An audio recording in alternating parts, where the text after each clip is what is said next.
果然在这里等你是对的。是你吗？来者何人？不是我还有谁？你不是死了吗？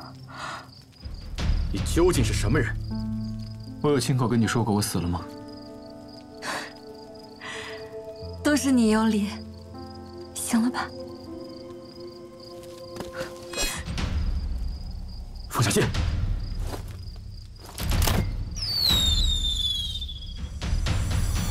行了，别白费力气了。收皇的人马没有拦截住你们，那是因为他去挡住你们燕国的驻军了。我们现在有大把的时间在这里耗。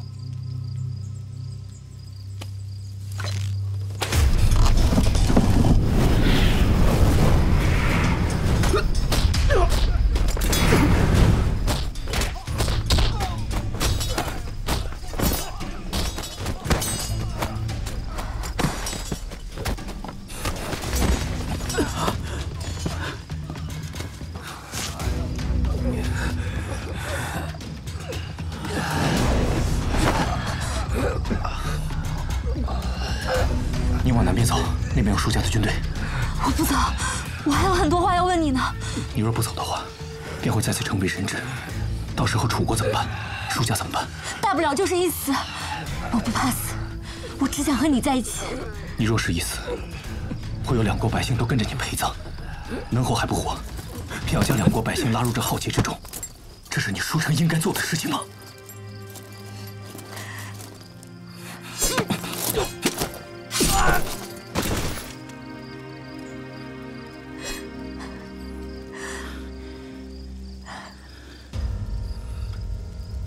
我答应你，从此以后我会一直陪着你，但是你得先走。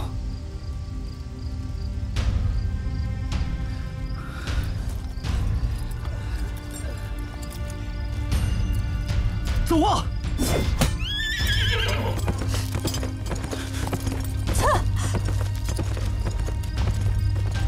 你究竟是什么人？今日你动了舒城，那你我就是敌人。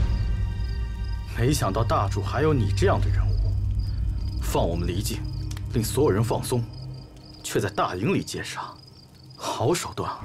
是啊，谁也想不到我会在这里动手。我以为世子被绑，你们总要从长计议，起码先谈再战，哪知道会有这般置之死地而后生的谋划。哪有什么谋划？只不过见不得他受委屈罢了。 你是喜欢舒城的是吧？好巧，我也喜欢他。掳他回燕国，就是为了同他成亲的。很好，你说完这话就是个死人了。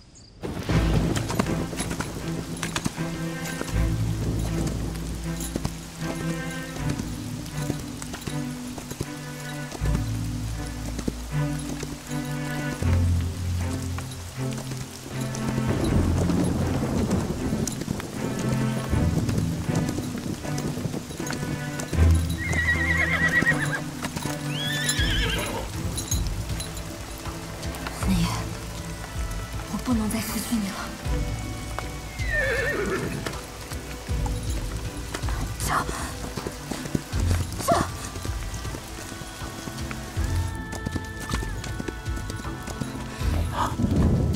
舒城，沈烨，沈烨。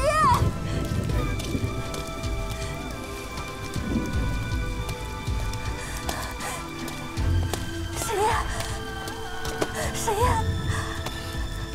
不是让你走吗？你怎么又回来了？燕庄，你休想再动他！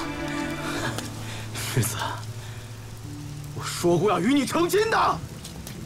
他是我，与你何干？沈烨，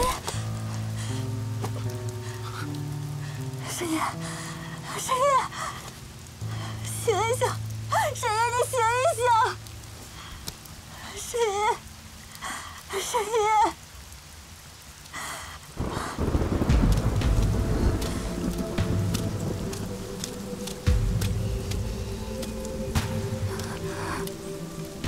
既然回来了，就不会再留你一个人。我就算背你，也要把你背回楚国。沈烨，你醒醒！别睡了，沈烨，你再坚持一下。别睡，别睡！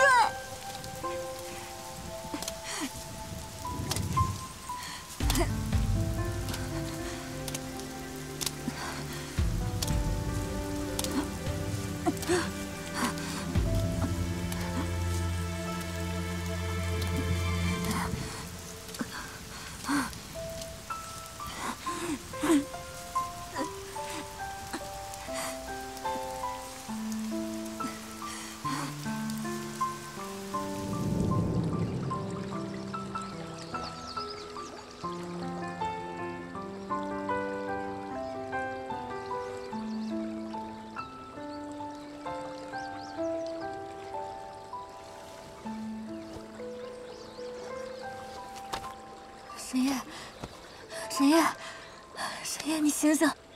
沈烨，沈烨，醒醒！沈烨，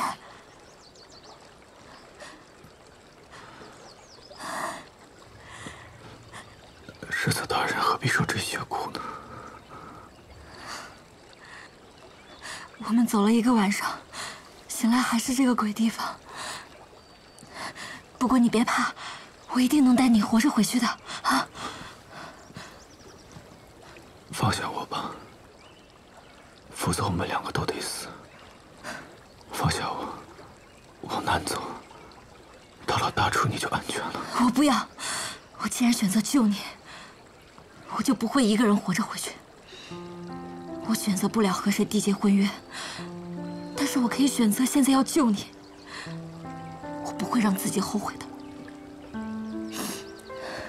起来，赶紧走。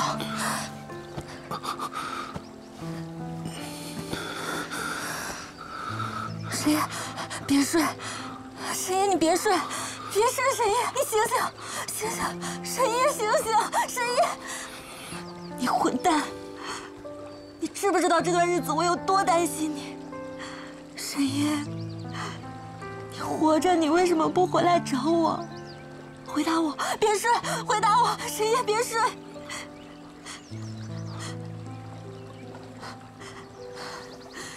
我找你，也找得很苦。沈烨，沈烨，沈烨，你别睡，你别睡，沈烨，我带你走，我带你走。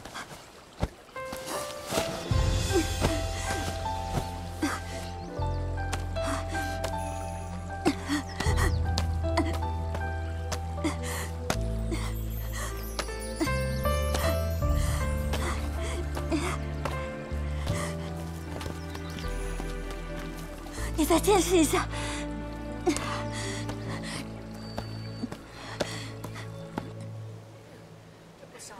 我先拿回去了啊。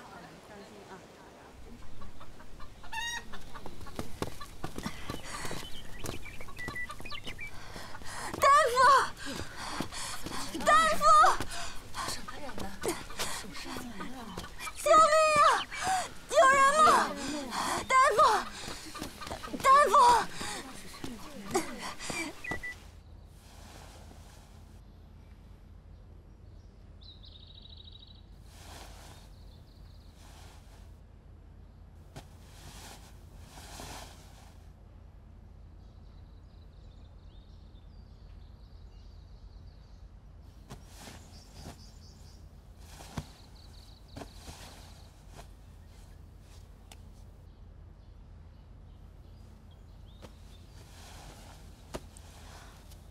大夫，他怎么样？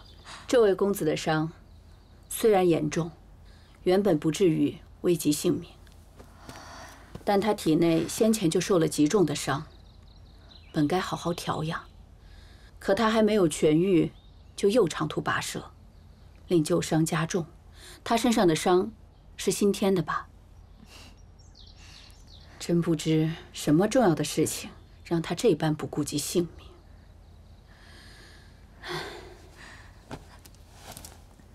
大夫，你一定要救救他，拜托你了。老身行医多年，用如此名贵的玉佩作为枕巾，阁下是第一位。看阁下与公子的装束，不是我齐女族的人。我们是楚国人。他是我私定终身的夫君，只因为家里不同意，才私奔至此的。原来是一对有情人。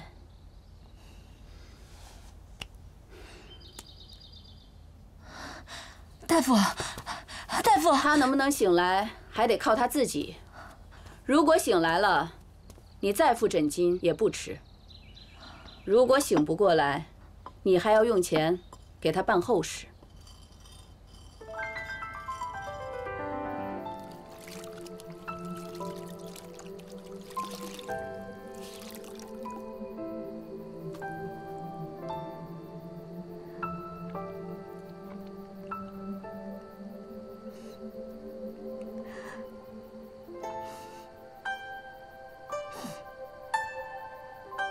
你到底是什么人？你炸都炸不死，这次一定不会死的，对不对？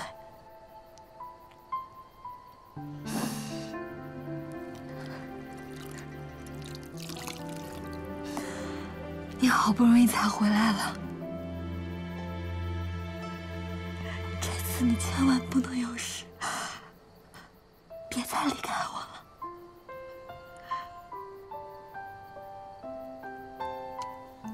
深夜，你能听到我说的话，对吗？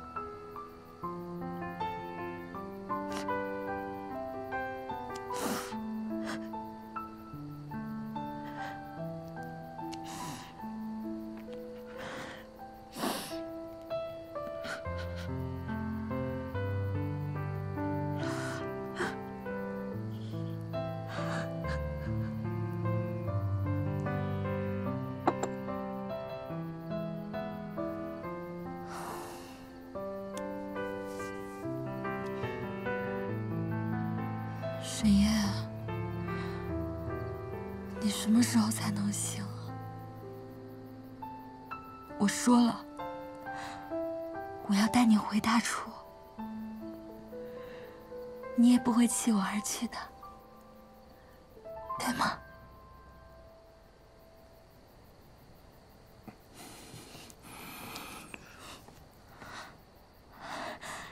你醒了，怎么样？有没有哪里不舒服？那我们说好了。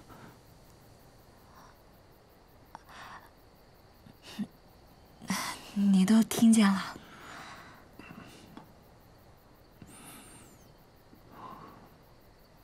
这是哪儿？这是齐女族。哎，你没事吧？齐女族附属于燕国，你现在马上走。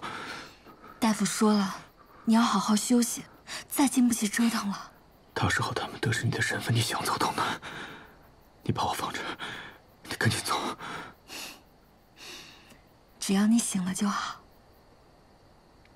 来，我喂你喝药。躺下。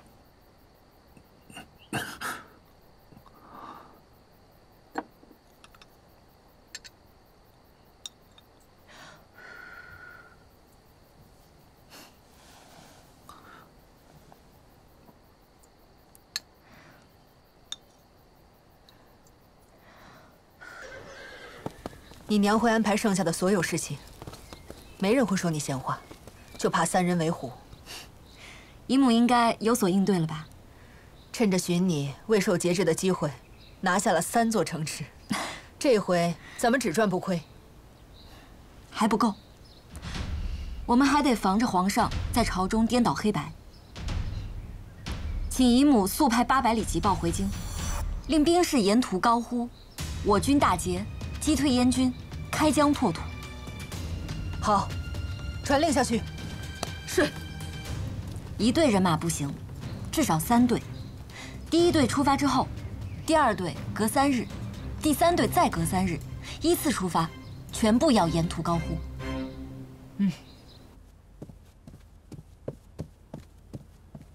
陛下，边关急报。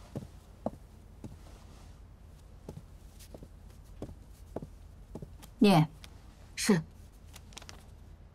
世子书城现已脱险，正于回京途中，不日抵达。真是命大。想说什么？莫不如我们趁他在回京路上，将他除之而后快。辰儿还想请姨母尽快打通我军这奇女族的通道。打通这里，并不能对局势有所帮助，反而会拖长了战线。辰儿想让姨母收了奇女族，让她归属于我们大楚。多亏了他们，辰儿才得以活命。我不能连累他们。况且，这奇女族位置特殊，一旦控制，便犹如匕首卡在燕军咽喉。若是得了奇女族这领地，便可以绕过皇家的嫡系，与白家军相连，形成犄角之势。舒家与白家世代交好，如此一来，我们的声势就更大了。那女帝就不敢再乱来了。不止，形成这犄角之势，对外我们可以更好的御敌；对内，若是他的人马有任何的异动，我们可以立刻包夹。姨母，机不可失啊！传我军令，九字营突袭西北50里，护住奇女族。敌军若有异动，明字营全力牵制。这块地方，我们要定了。是。谢过姨母。你既已回来，我便能放开手脚教训燕军，为大楚，也为你讨个公道。就从这里开始，也让边陲小部知道，咱们大楚恩怨分明。姨母威武。既已来到军中，便在军中多住些时日，远离朝堂，在军中历练，对你大有益处。若是之前，辰儿巴不得，可眼下，我得速回京城。动不得。此刻舒家势头正盛，动不得。他舒家简直就是因祸得福。传朕的旨意，让枢密院尽快接手和谈之事。朕要全天下的人都知道，是因为他舒城被燕人所掠，才使我大楚又起战事。但是朕依然会为舒城讨回公道。是。不让舒家独占风头，母皇高远。此时朕无论做什么，都是替他人做嫁衣。不过这嫁衣又不得不做。暗中散布消息，大楚上下接中了舒家的圈套，是舒家暗中勾结燕国宰相做局，扩张势力，威逼咱们皇权。母皇，这说辞未免有些说不通啊。说不通不要紧，没有证据也不要紧，朕只要他谣言四起就可以了。是，儿臣明白。另外，尽快安排舒城的婚事，既是奖赏，又是转移注意。是。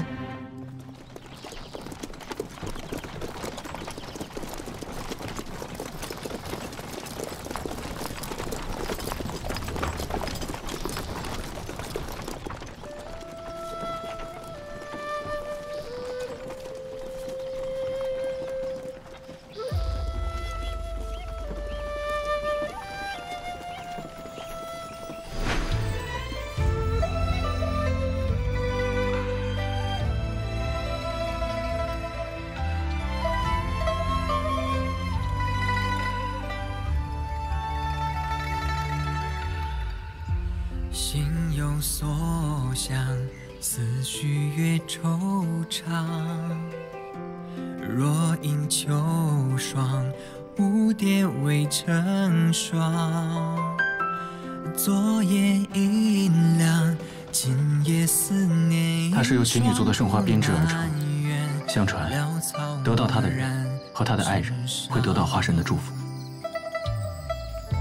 时过变迁，碧波似流年。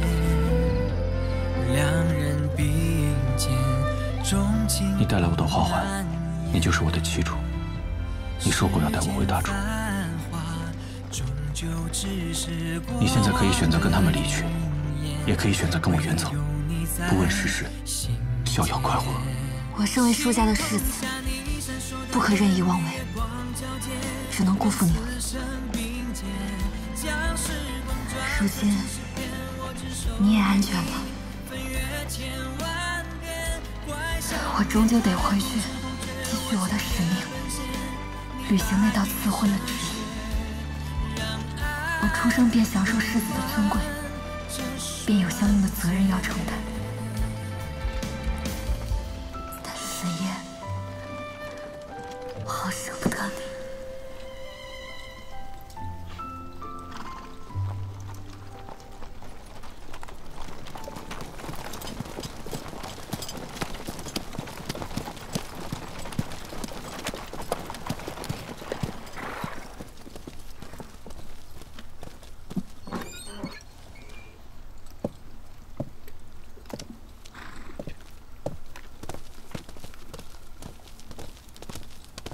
恭迎世子，精卫营前来迎接世子回京。你们终于到了，很好。战马和战袍也备好了。红月、南风在，帮我换上。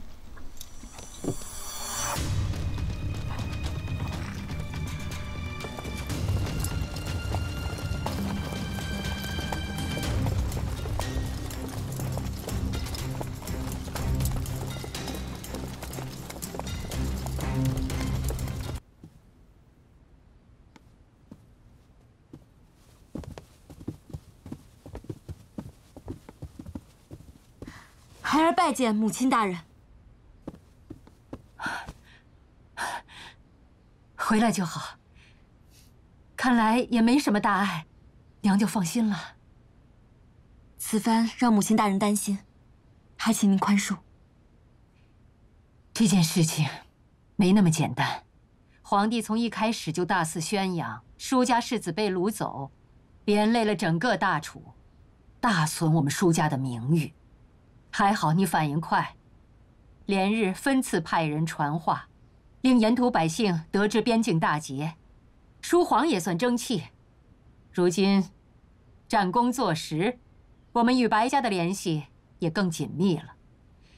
你这身风貌也是极好，身披铠甲，便是我舒家的世子。边境磨砺而归，你被掳之事也可以看作是深入虎穴之举，做得不错。可孩儿惭愧，用这种办法，实在不是君子行径。你做得很好，舒家的脸面最重要。但是，不要低估了魏云兰。他下令和燕国和谈，表面上看是为你讨回公道，实则是在极力淡化这件事。而且他还制造了一个谣言，说是我们舒家早已私下里和燕国私通，制造战事谋利。好手段。还有一件事情我没有告诉你，你得救的消息传来，他就立刻下旨给你赐婚，说是要尽快为你办婚礼冲喜。母亲，孩儿想去一趟慕容家。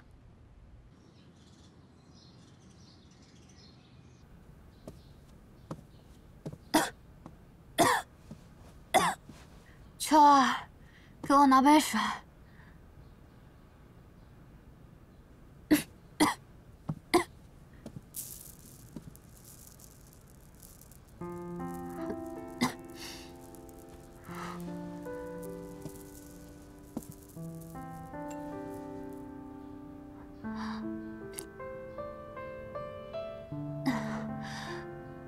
快给我把那……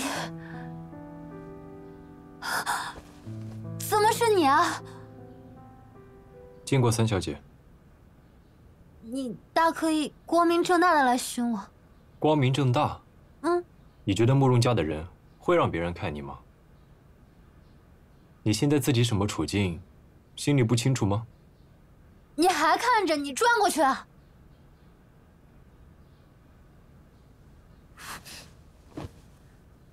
我谢谢你来看我，但是我并不想让你看到我现在这副样子。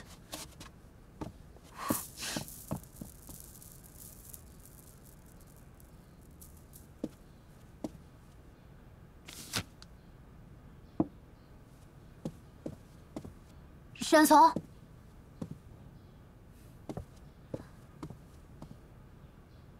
这些是慕容家一干人等，还真是不在意你死活，也不给你找大夫。这瓶药，每日服上1粒即可。我顺便给你带了一只烧鸡。烧鸡啊！有了它，我还吃什么药啊？这次连累了家里人，家里人有些生气也是正常的。不过我现在有了这个就够了。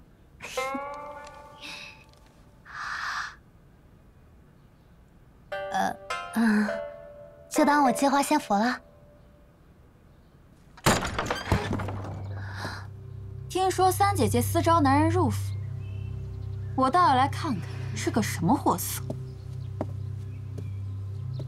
四妹妹，这位是姐姐的一个朋友。三姐姐还有朋友呢？敢问是哪家公子？姓甚名谁啊？凤楼，沈从。好啊，三姐姐，你刚刚才闯了那么大的祸事，险些连累慕容家满门，现在又私招欢楼的小官入府，你当真是不要我们慕容家的声誉了？不是的，四妹妹，她只是作为朋友来探望我，并非私会。我呸！一个欢楼小官也配做我慕容家的朋友？到底是个偏房生意，不知礼数。来人啊，给我拆了这个沈从，随我去见母亲。等一下，四妹妹，当给姐姐一个面子。不知羞耻的东西！我乃嫡女，你是什么身份，也配跟我讲人情？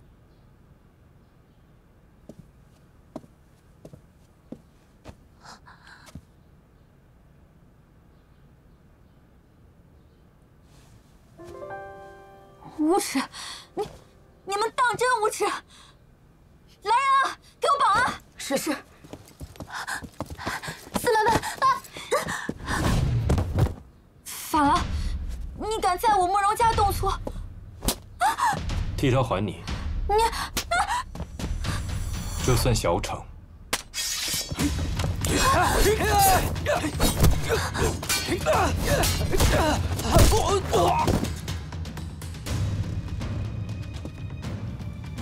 你要干嘛？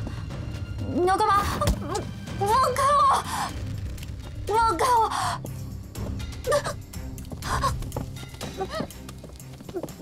让开，不然我会杀了他。沈从，不可！她是我妹妹。她有把你当过姐姐吗？那也是我慕容家的家事。世子大人到。成，你快劝劝他，让他莫伤了我四妹妹。世子大人，我见过你家兄长了，后来我把他赶走了。现在我有点后悔。见到他，我会转告。世子若没别的事，我继续了。继续，掐死了算我的。谁要找麻烦，尽管来找我便是。不是，成。哎呀！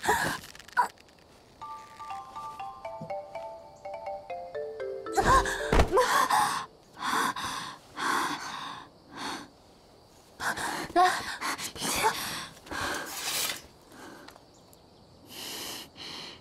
过世子大人，你还真是固执啊！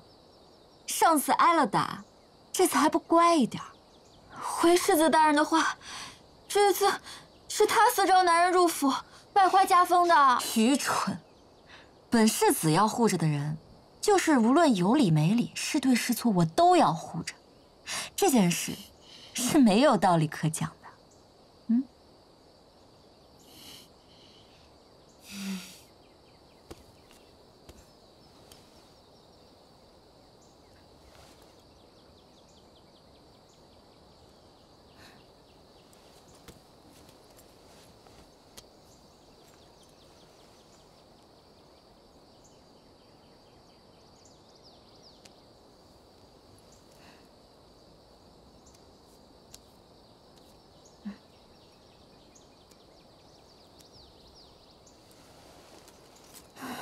走吧，跟我回家休养。还有很多话要跟你说呢。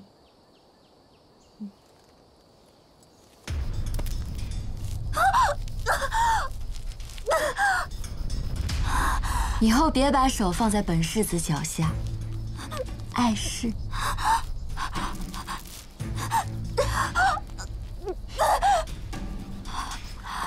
啊，成儿。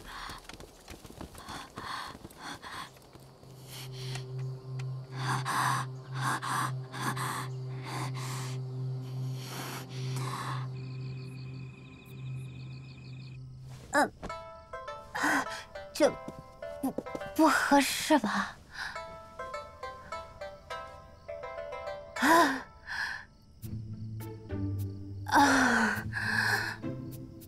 听闻你从大理寺出来，就一直在家中禁足，想必也没什么好待遇吧？这接二连三的事情，都是受成儿的连累。要不要我给你道个歉呀？啊，岂敢！舒大人言重了。舒大人言重了，是婉清自找的，婉清不敢。开句玩笑而已，何必当真呢？不过，你以后可以每天来舒家吃饭。这话可以跟慕容家的任何人说，我都认。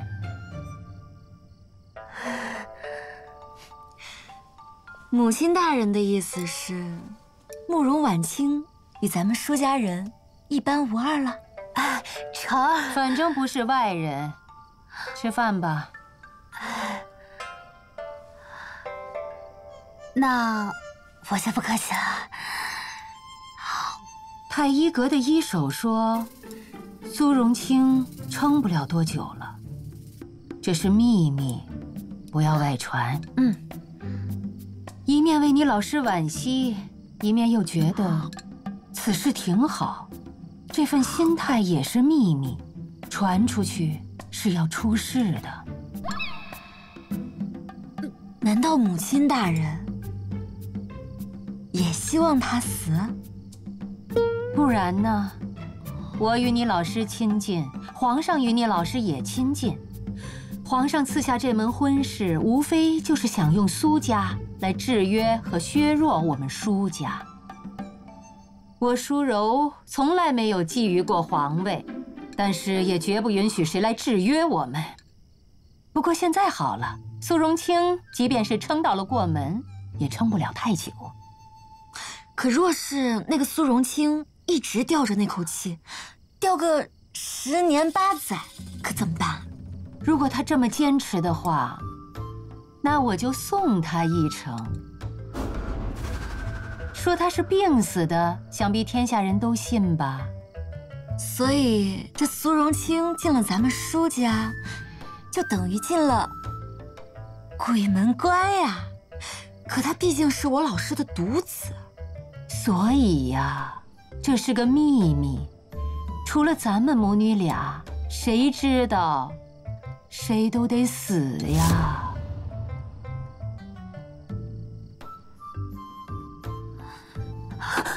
舒大人饶命！婉清什么都没有听见。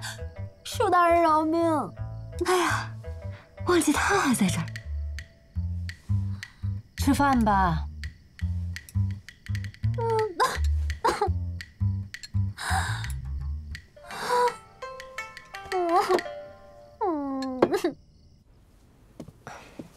三小姐。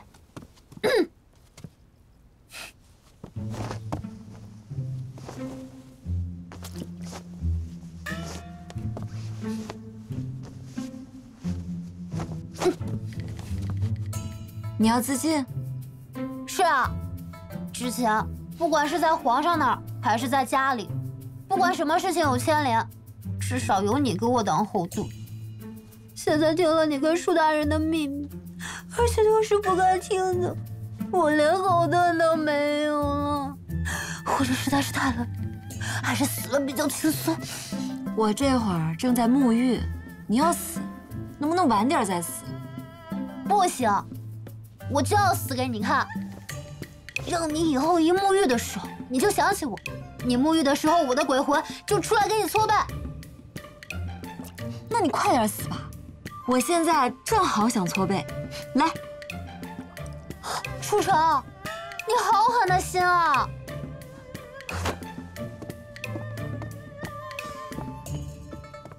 你不仅可以眼睁睁的看着苏荣清死，这就算了，你还能眼睁睁看着我死啊！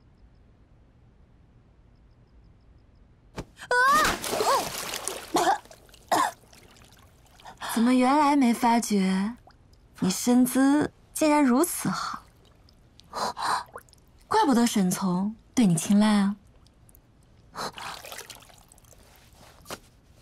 我跟他什么都没有。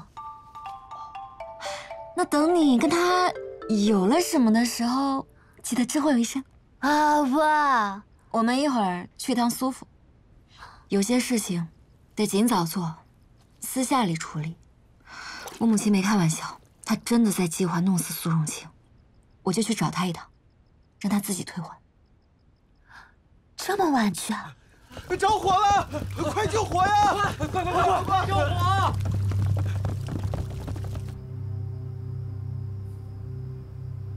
外面发生什么事了？回兄长的话，外面许是走了水。去母亲大人那边看看怎么样？兄长正在练功，这当口身子孱弱，离不得人。无碍，再有半炷香，我便可以收工调息。你去吧。是。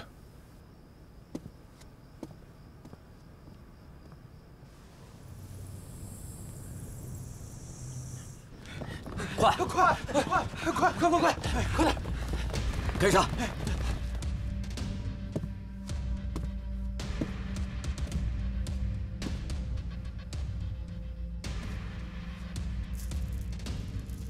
谁？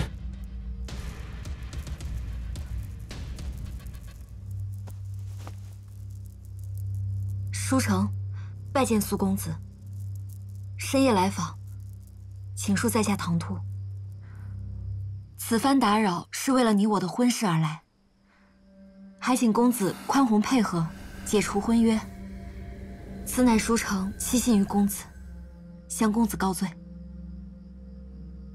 莫不是世子大人觉得我配不上你？岂敢！个中缘由不便细说，只好当面来谢罪。那若是在下不肯呢？此事对公子来说绝无坏处，只不过舒城心中确实另有他人，实在不敢辜负公子。世子殿下若是心中有他人的话，到时候再娶个侧君，我其实也并不介意。我介意，我非常介意。我心里只装了他，没有别人的地方了。那他是何人？一个欢楼的小官。世子大人是要为了一个小官，放弃与苏家的联姻吗？是。我怕世子大人将来后悔。不悔，永远不悔。口气还挺，不过再怎么说也是堂堂舒家世子，怎么能够如此肆意妄为呢？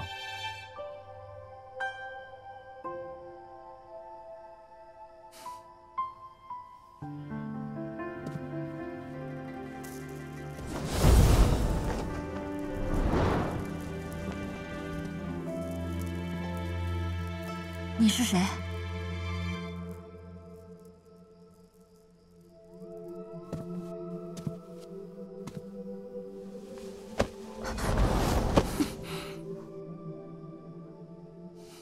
怎么是你？你能来，我怎么不能来啊？所以你刚才在帘子后面就看着我出丑啊？其实你刚刚说的那些话，我还挺感动的。不枉我为你杀了苏荣清。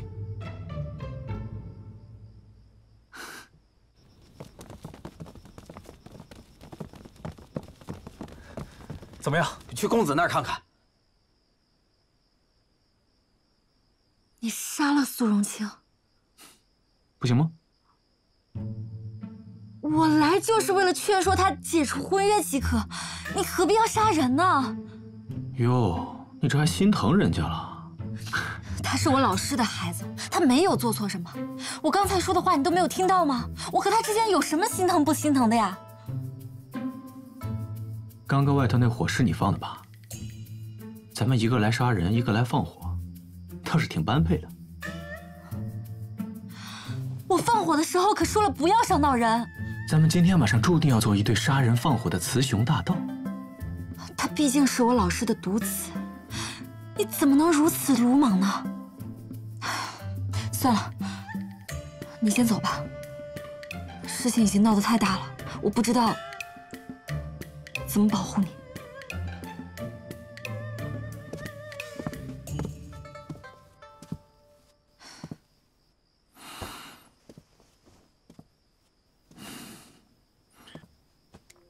自边塞一别，我无时无刻不在想你。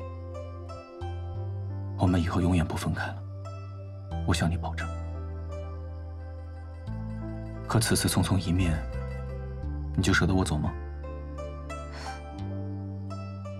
舍得舍不得，又能怎样呢？你快走吧，后面的事我来想办法。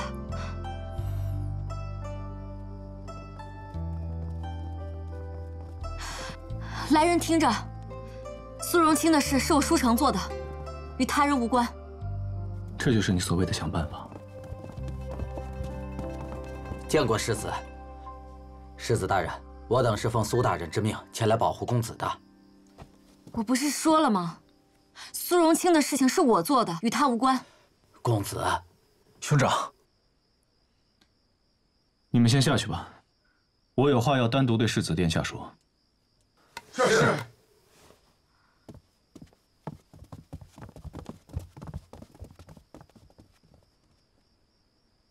他们为何叫你公子？你为何能使唤得了苏府的府兵？沈烨，苏荣清，你们是同一个人。苏荣清，见过世子。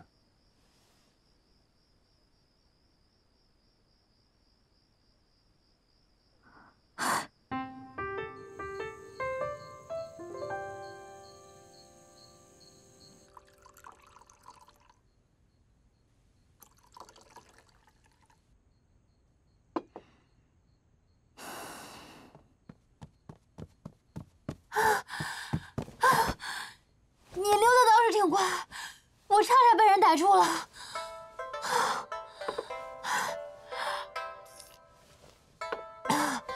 你见着苏荣清了吗？他同意解除婚约了吗？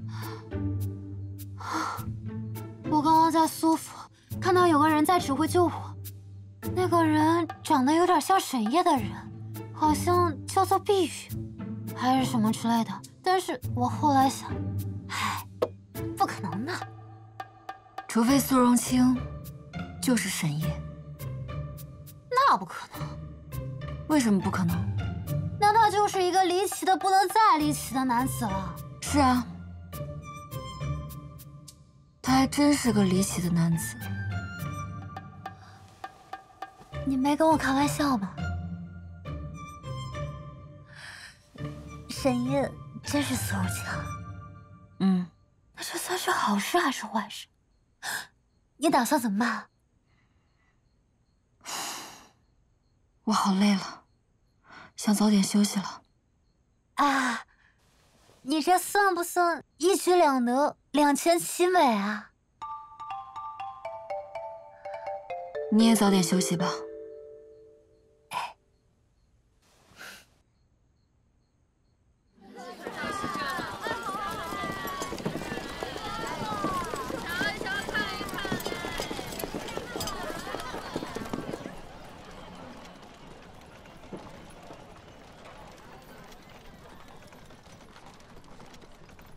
这几日你总是心神不宁的，有什么心事吗？母亲，这门婚事一定没有回转的余地了吗？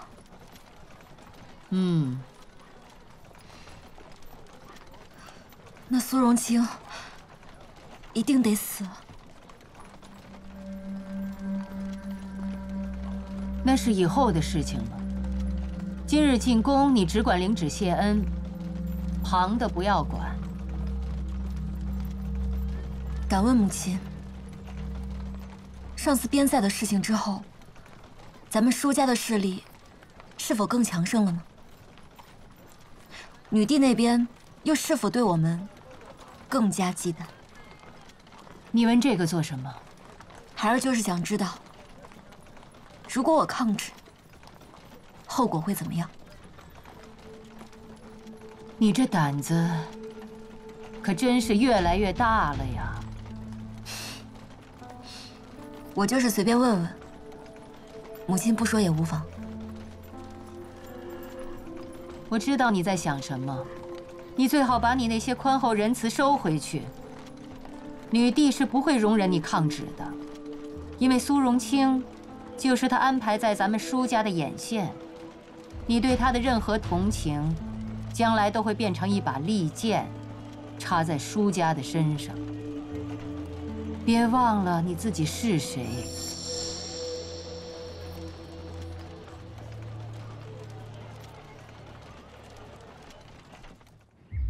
宣辅国公舒柔及世子觐见。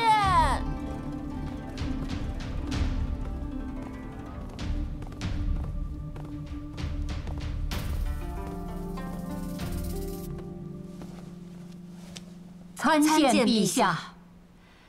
接旨吧。是。大楚承天，女帝诏令，辅国公舒柔嫡女舒成，才德兼备，忠君爱国，甚得朕心。若冠已过，逢娶亲之时，朕赐之，与苏齐之子苏荣清成婚，钦此。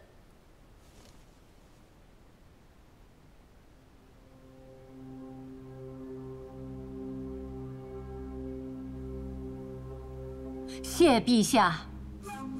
世子可以领旨谢恩了。陛下，小女得陛下赐婚，想必是高兴的失了神，臣代她领旨。谢陛下恩典。恕臣不能领旨。世子可是要公然抗旨不成吗？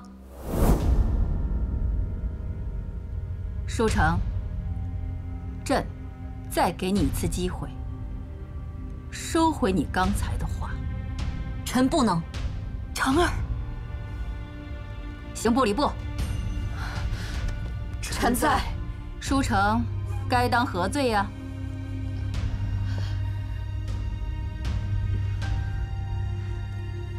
你很勇敢，那好，朕就成全你的勇敢。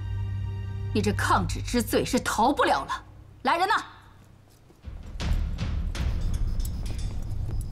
把舒成打入大牢。谢陛下。陛下，小女无知，惹怒了陛下，请陛下恕罪。我看你当着满朝文武的面，还能说出什么徇私的话来？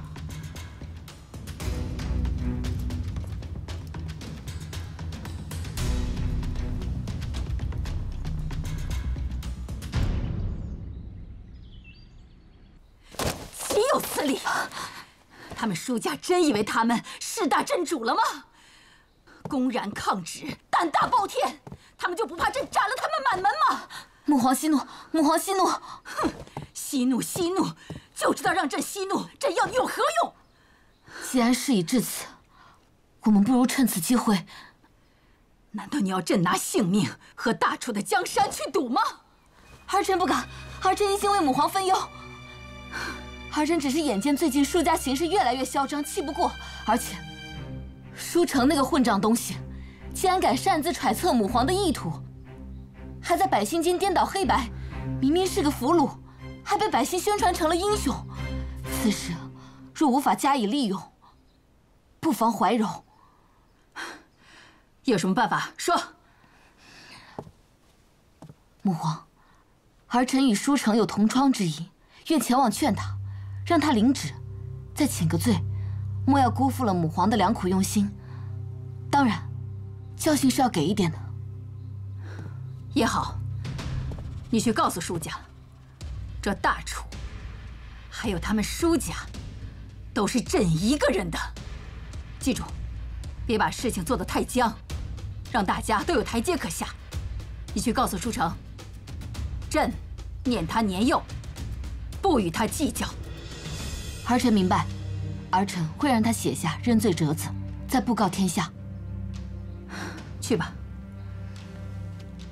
儿臣告退。陛下，要不让老奴跟着，免得大皇女在气头上跟世子再发生事。随他吧，也许他的手段管用。公子呢？见过家主。快叫公子来。是。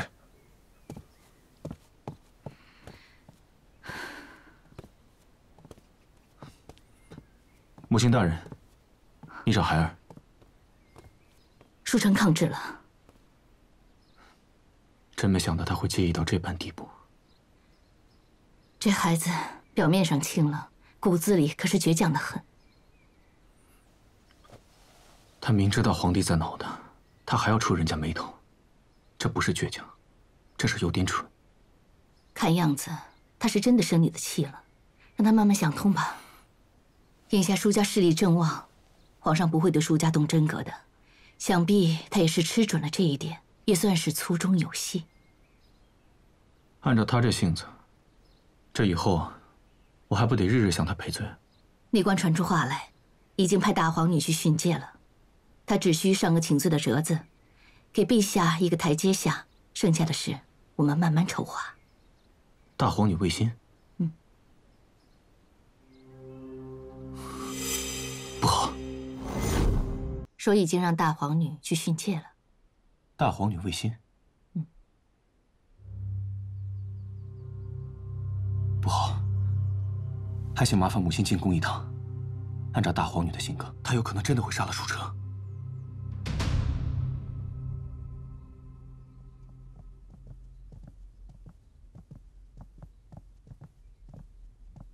见过世子大人。已经是阶下囚了，就别世子大人了。你怎么来了？啊，这里的饭食我清楚，知道你肯定吃不惯，所以我来给你送点吃的。你也不用亲自来啊。同理，没有人比我更熟悉这里了。反正我一个人待着也没事儿，过来陪陪你。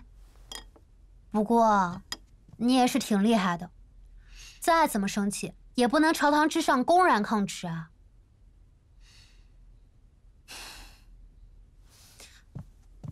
快吃饭啦，我的小祖宗！来，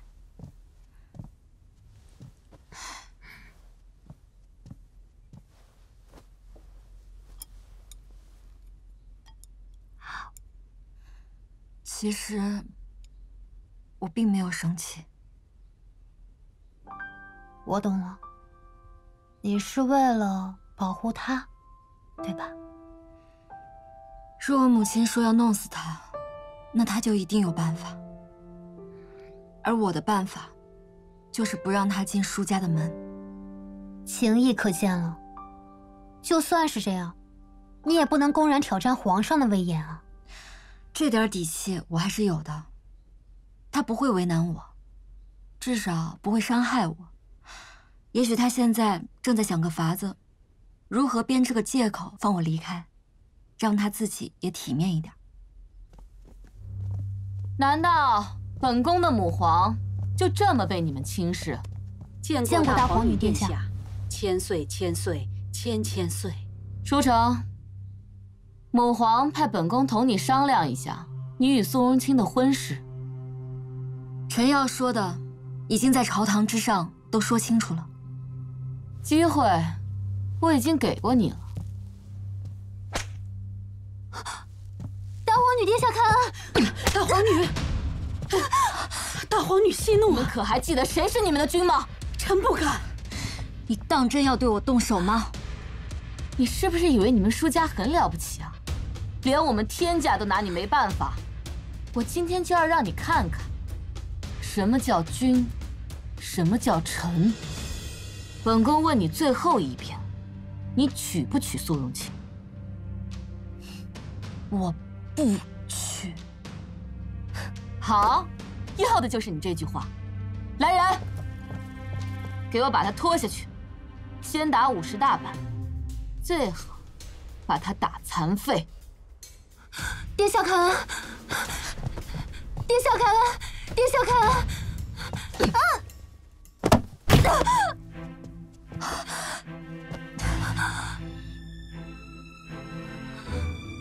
本宫连你一起处置。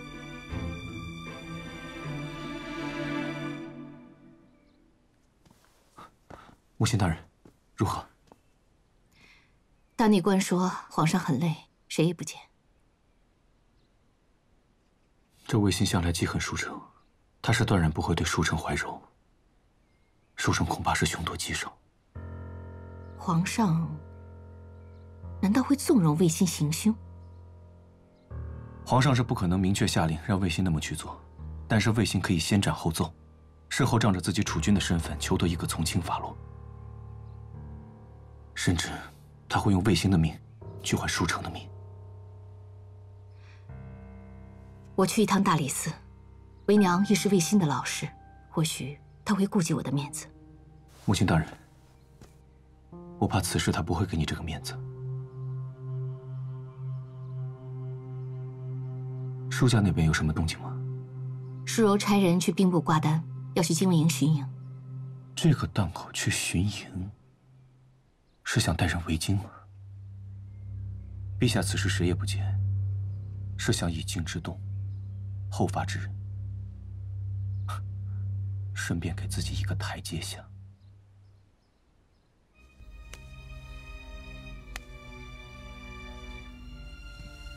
看在我们好歹同过窗的份上，我劝你好好听话。你见我舒家谁低过头？我就知道你不会低头，那我也就不劝了。你没有皇上的旨意，不能处置世家子弟，更何况他是舒城。真是个好奴才，都自身难保了，还想着替主子说话呢。他是我朋友，他不是奴才。随便吧。慕容婉清，连老师都说你聪明，你怎么就没看出来本宫就是要借机发难，然后杀了舒城？你身为储君，如此任意妄为，不怕皇上怪罪吗？你都说了我是储君，是未来的皇上。杀他舒城一个算得了什么？况且，我早就想杀了他。杀了他，我看还有谁敢不服？慕容婉清也是世家子弟，若你想立威，杀了我足矣。若是动了舒城，怕是你后悔莫及。滚开！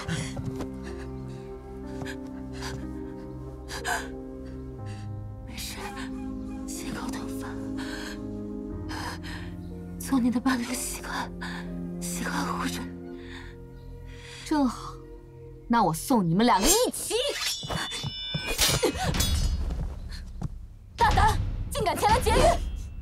沈从。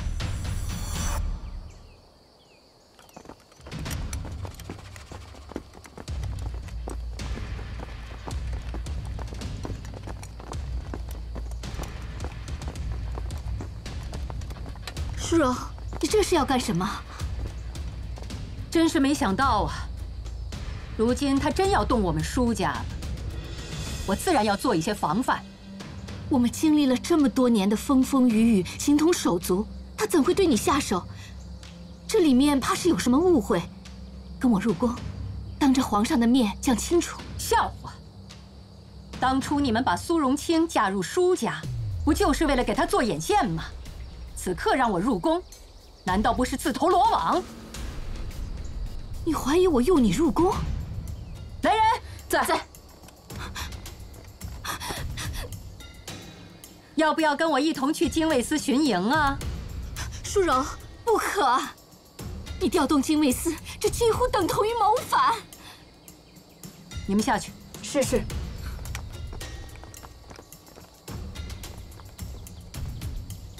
这么多年的交情，我不会伤害你的。你回去告诉他，我只想救女儿，他不动我的女儿，我就不行万难之事。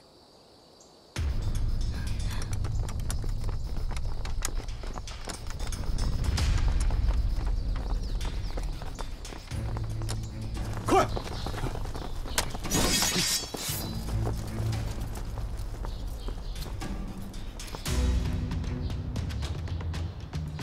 大内的侍卫都到了，你快带着婉清走。我看你们往哪儿走。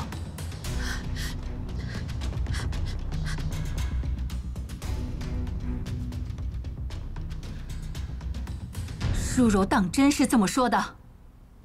回陛下，一字不差。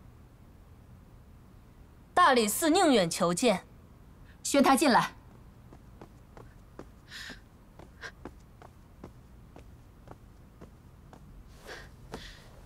启禀陛下，大皇女在大理寺已经给舒城世子用了重刑，若再不阻止，世子危矣啊！属实吗？微臣不敢欺瞒陛下。蠢货！朕怎么生了如此一个蠢货？他这是要让朕与舒柔玉石俱焚吗？来人呐，马上回去处置，务必保下舒城性命。是。微臣告退。该生的反制，怕是已经生了。臣已经见过舒柔了，她也是被逼无奈啊。她说了，只是想救舒城。叫舒柔来见朕，朕要当面跟她解释，此事并非朕的授意。微臣当然相信陛下，但她已经去了禁卫营巡营。陛下。老臣愿与您一同去找他。天真呐！此时若朕去见他，那朕岂不是成了他的砧板之肉了？事已至此，传朕的旨意，令禁军守住城门，勿让他的精卫司有一兵一卒进到城门。再传朕的命令。令各州守金秦王。是。舒柔，朕杀不了你，那朕也不会饶了你。陛下，荣清已经去了，他托臣给陛下带话，让您相信他，他会保住陛下，保住大楚的江山。他。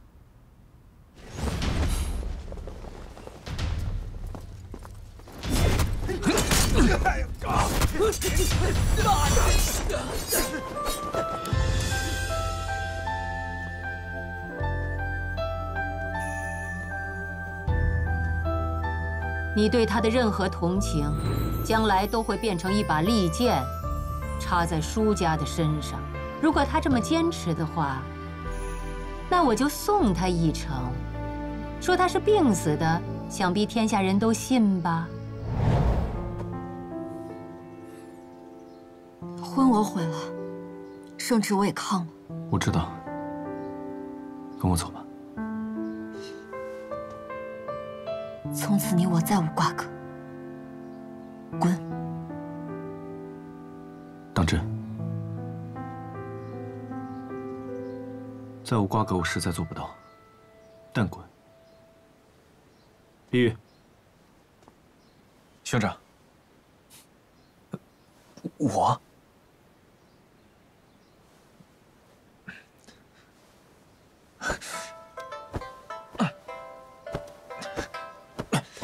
这脸皮真是小。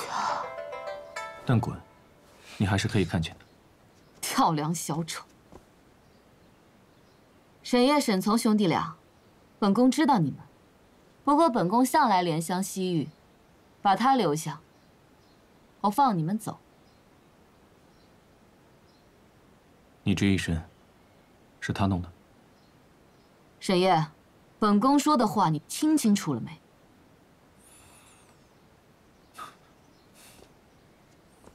沈烨听清楚了。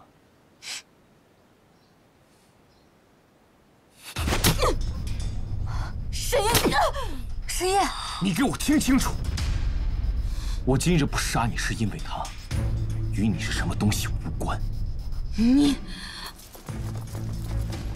见过世子。 舒大人命我等前来接世子去精卫司巡营。好啊，你们舒家果然是要造反！我要是造反，第一个杀了你！你敢？传皇上口谕。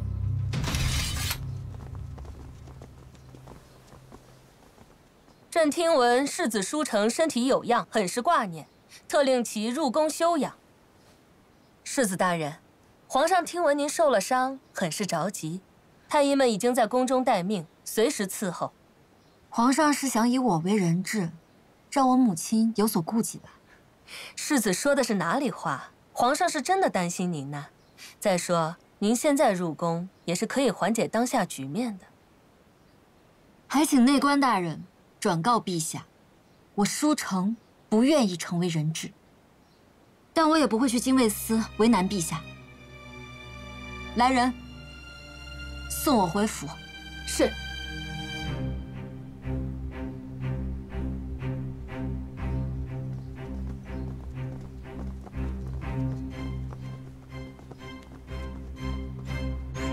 云州部队离都城最近，先锋部队最快3日可到达，输黄的人最快5日。差了2日，这2日我们将会被夹在云州军和御林军之间。如果皇帝在这2日动手， 我们恐怕很难撑过这2日的夹击，故而，大人若要以换防为目的进都城，定要兵贵神速。是啊，大人，如今已经过去1天了，还请大人快快定夺。我们舒家世代忠良，没想到皇上不分是非，竟要置吾儿于死地，逼我行兵谏这条路，实属无奈。 你们若是想此时退出，还来得及。末将誓死追随大人。末将见过舒大人。世子现在如何？是否被纳为人质？回禀大人，世子并未入宫，而是回了府邸。他既没入宫，也没去精卫营，但也算是出了大牢。这让舒柔师出无名，皇上那边 也不好轻举妄动，二人可谓是进退两难，这样的局面不好控制。母亲是想做个连环局，然后和棋是吗？妻在心境，为娘此时只盼着和棋，可有心无力呀。舒成在逼他们和棋，现如今也是他 给双方都留下了余地。是啊，入了宫便是掣肘舒柔，他做不出。去了精卫营，舒柔是无后顾之忧，可他也担心会逼得皇上背水一战，所以打道回府才是最好的办法，也给双方都留下了一点脸面。臣儿聪明又善良，不愿见战事发生。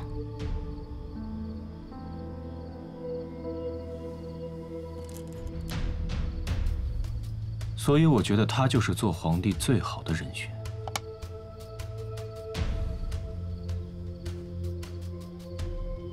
连环局已现，何其有望了。这连环能不能稳住，还需一个台阶；解铃还需系铃，看你们的了。见过家主，见过兄长，世子，主人送信。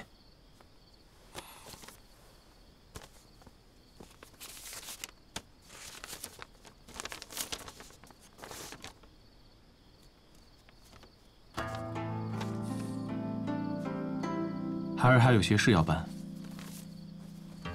先告退了。此局未完，你要去哪儿？貌似他已经有了破解之法。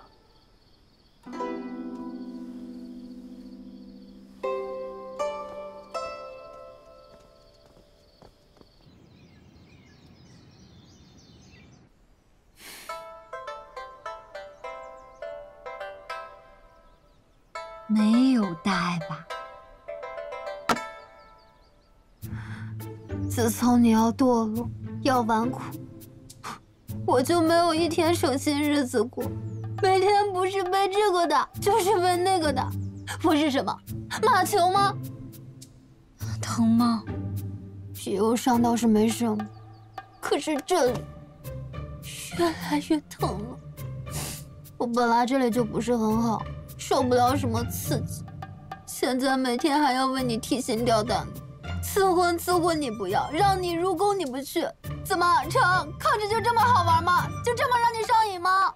哎呦，整张脸都肿起来了。不过，倒也是对称，不是很难看。走开，走开！哎呀，我就搞不明白了，你抗旨就抗旨吧，那是你的事儿。我就是怎么想都想不明白，为什么每次你一惹事儿，受伤最重的总是我呢？这也是我想不到的事。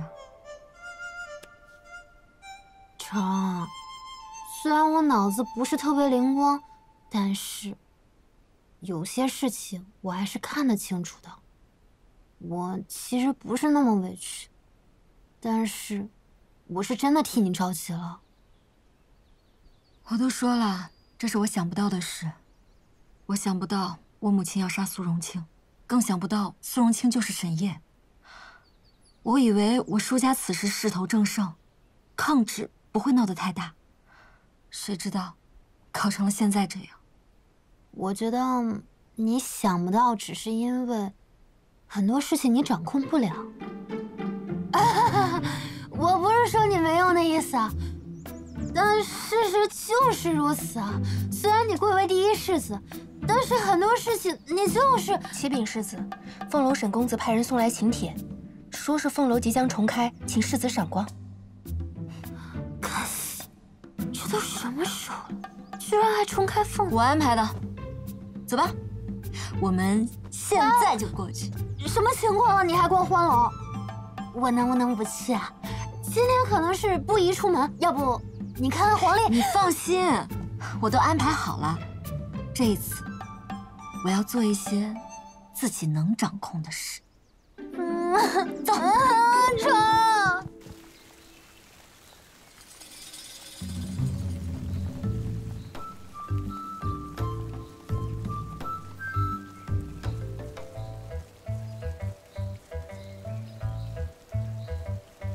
天气转凉了，兄长还用药膳？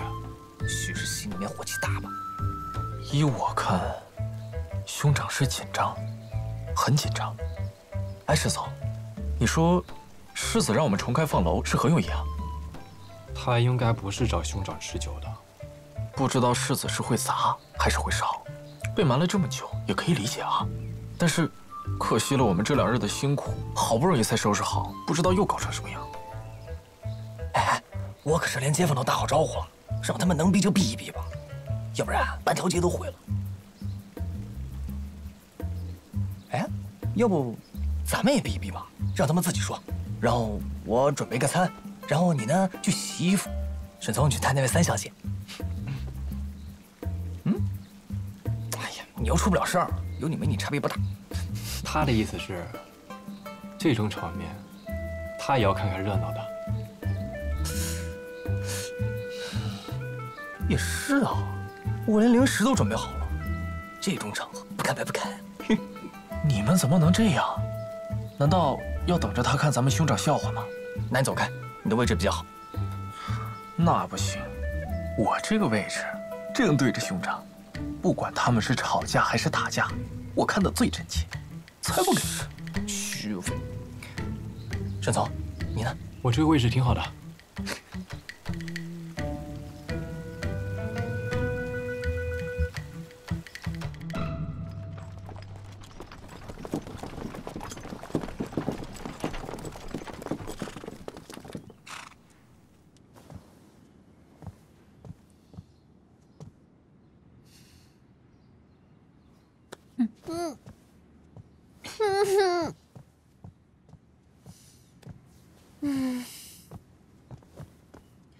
今日为何这么冷清？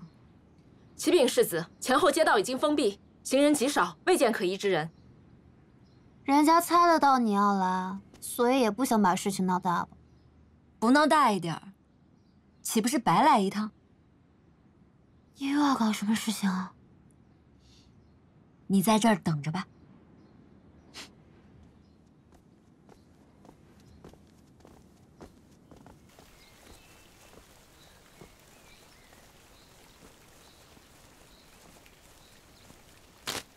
兄长猜到世子会来，但不知道他来干什么。我想，根本就不会吵架，直接开打。哎，我们要不要设一场赌局？如何？你小子胆子越来越大了。哎，你就说赌不赌吧。我赌世子会动手。啊！哎，外面好像有动静了。那么彩头是什么？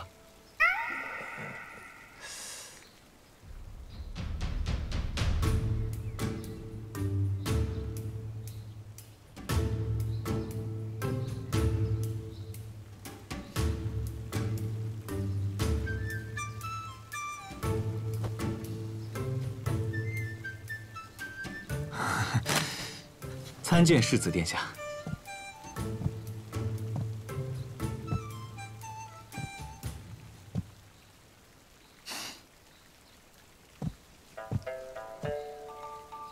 我该叫你什么呢？沈烨，还是苏公子啊？你喜欢叫什么都行，实在不行的话，叫我舒沈氏也可以。我来这里找你，是为了告诉你，我们之间的婚事还是要继续。你猜到了吧？猜到了，但这事儿肯定没这么简单，对吧？对啊，这么简单的话，很难让所有人都满意。世子果然不同凡响，不吵不闹也不生气，完全不按常理出牌。刚刚是谁说世子一定会动手的？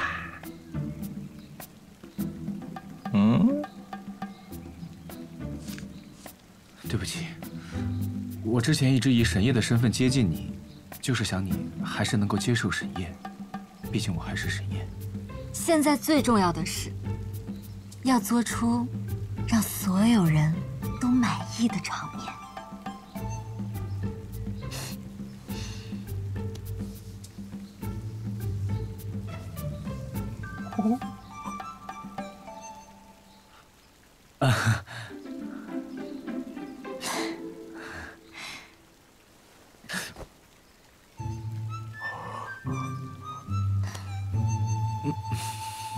就这么办吧。我请了些观众，帮我个忙，舒沈氏。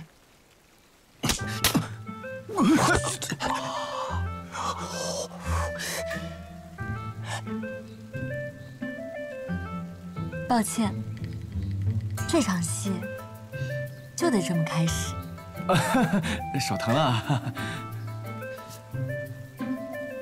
的确是有一点。对不起，脸皮有点厚啊。不爱，原谅你了。多谢您宽厚。准备一下吧，我们该出去了。我需要你一点点的演技。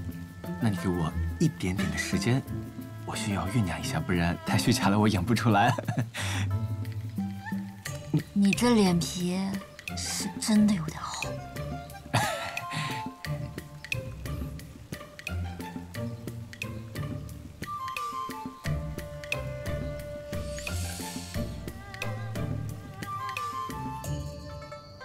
他还真是客气，新开业的时候请我们，现在重新开业的时候又请我们。说是请，但这一次是派府兵来请的，有点像绑票啊。他刚抗旨，舒大人又在禁卫营巡营，形势复杂呀，总不至于是想拿咱们做人质吧？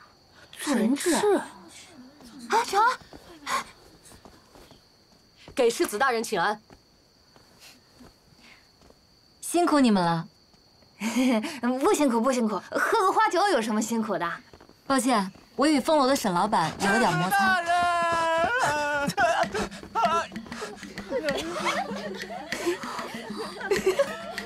今日我来就是要跟你说清楚，我要娶的人是苏荣清。从今以后我们再无关系，别再纠缠我。哎呀，你们看呐，他不要我了呀！贵呀！哎呀，各位街坊，各位贵人呐，你们看他不要我了呀！哎呀！我多喊2句算你的。哎呀！哎呀！世子大人，世子大人如此狠心，他一旦成婚，就要跟沈烨恩断义绝，世上怎会有如此负心薄义之人呢？哎呀！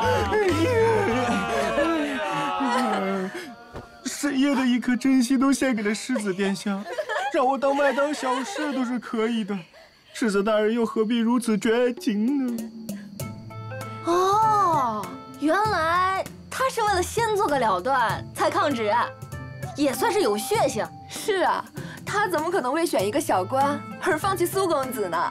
是啊，吃不成花酒，但有戏看也不错。演怎么样？放开我吧。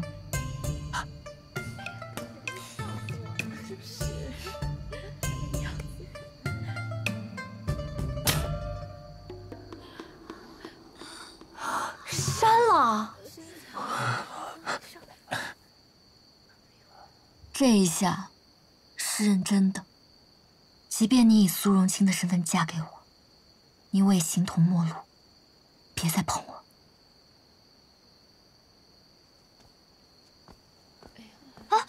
啊，成，也不算是一无所获嘛。哎，散了，走吧，走吧。兄长，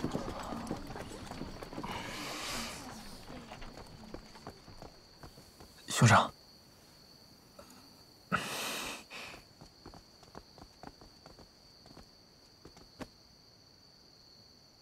他也说，兄长保重。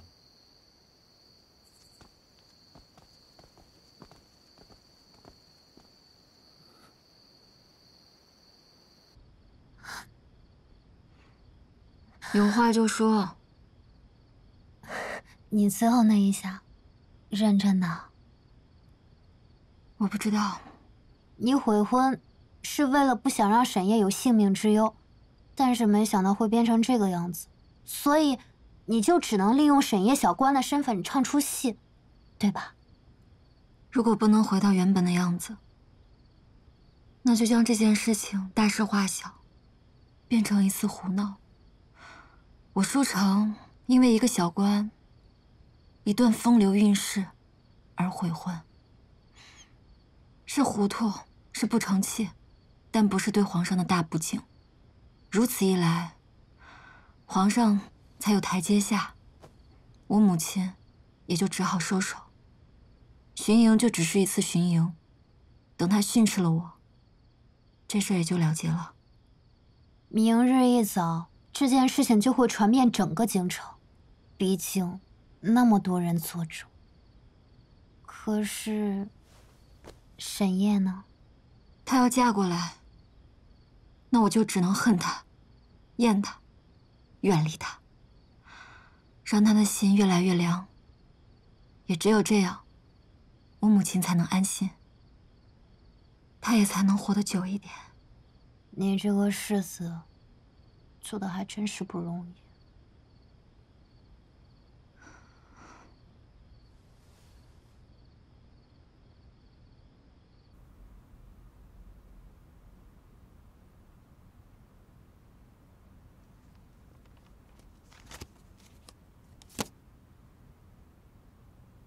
舒家世子一大清早送来的请罪折子，你们看过了？礼部、刑部，还有大理寺，你们怎么看？舒城世子解释得很清楚，他并非存心拒止抗婚，只因儿女情长，一时冲动。微臣认为其罪可恕。依法度，世子确有欺君之嫌，但从奏折上看，悔过之意真切。微臣以为交由舒柔大人多加管教即可。昨晚世子去过那座欢楼，与那小官说得清楚。此次是想先与那小官做个了断，再承陛下美意。在场的多位官家子弟都可以作证。谁在年轻的时候不做几件糊涂事啊？只要他不是真心的欺君抗旨，朕就不会为难他，更不会为难舒家。微臣相信舒柔母子必会感念陛下宽宏。如此看来，倒是有可能会委屈苏青母子了。舒城是微臣的学生，也算是看着他长大的。这孩子虽然顽劣了一些，但本性不坏，微臣母子不会计较。启奏陛下，巡营司传来消息，舒大人已经回城了。哦，他带了多少人？只带了1队侍卫，想必是舒大人巡营结束，连夜回了城。他要进宫吗？舒大人已经由军巡护送回府了。对呀，只是日常巡营，有事通报兵部即可。至于这请罪的奏折，就交给礼部去批阅吧。都退下吧。是。苏青，臣在。如此看来，万事皆是小事，只有孩子的婚事才是大事。你回去好好准备，这杯媒人酒，朕还是要喝的。是。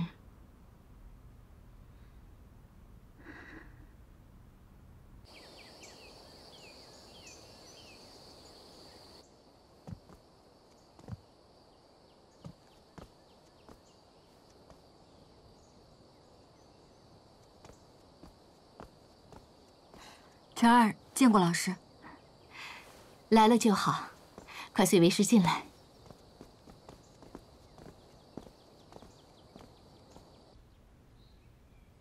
陛下和大皇女已经到了。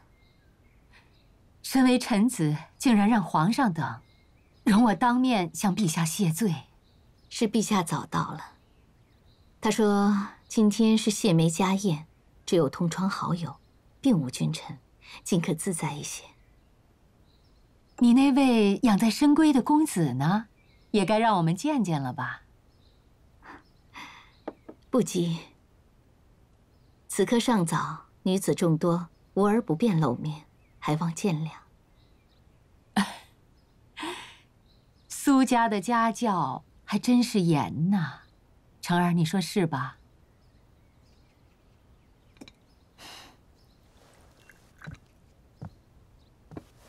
母亲，老师，晨儿想在这苏园之内私下逛逛。也好，正好我与你老师有话要讲。去吧，若是见到了陛下他们，莫忘了规矩。是。成儿，有些话当着陛下的面，为师不便说。请老师指教。吾儿容卿生性善良，还望你日后好好待他。回老师的话，令郎人才出众，手段高明，晨儿愚笨，还望老师嘱托令郎不要为难成儿才好。成儿，说话怎么越发没有规矩了呢？还不退下？成儿失礼，成儿告退。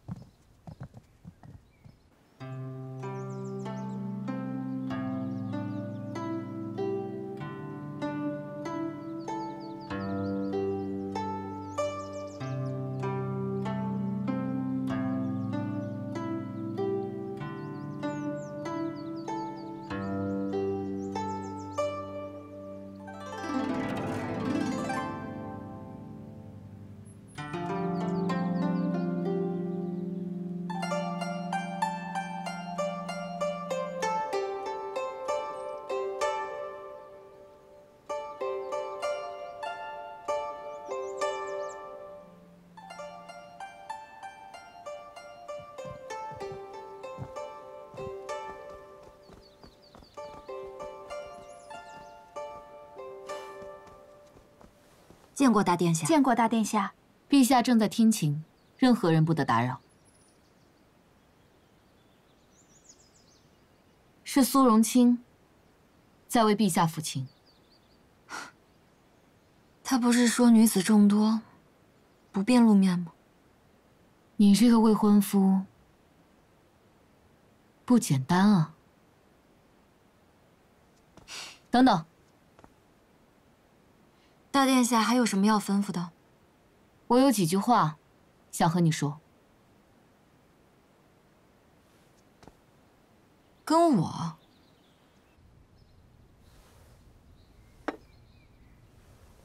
事到如今，你还奢望我们母女俩对你儿子好吗？成儿是我的学生，而你我二人几十年的交情也不虚假，只当我有求于你们舒家。那我也不说假话。咱们自幼相交，可是到现在我还没有见过你家公子的真容。原以为是苏家家教严格，公子不谙世事，可没想到，他深藏不露，一鸣惊人呐。奚落的话就不必说了。不是奚落，他的确有本事。这一届的花魁应该是他吧？真有趣呀！我们舒家竟然娶了一位花魁。他对成儿绝无恶意。恶意与否，我不知道，但深意是有的吧？而这份深意到底承自谁？你，还是皇上呢？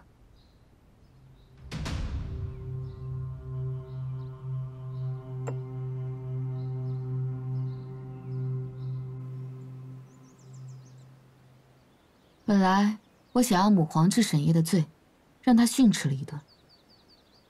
一直不知道这家伙有什么来头，直到刚才，我看到了苏荣清的脸。初见的时候，我比大殿下要惊讶得多。那接下来的话，也就没什么所谓了。母皇看他的眼神，很是疼爱。除了他，母皇没用这样的眼神看过任何一个人，不管他是沈烨还是苏荣清，都与我母皇的关系非同寻常。大殿下为何要跟我说这些？你不介意吗？不嫉妒吗？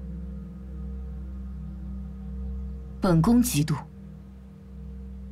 他既然也骗了你，我们将来不如找个由头，将他杀了如何？我的确憎恨你，更讨厌舒家，但我现在更憎恨他。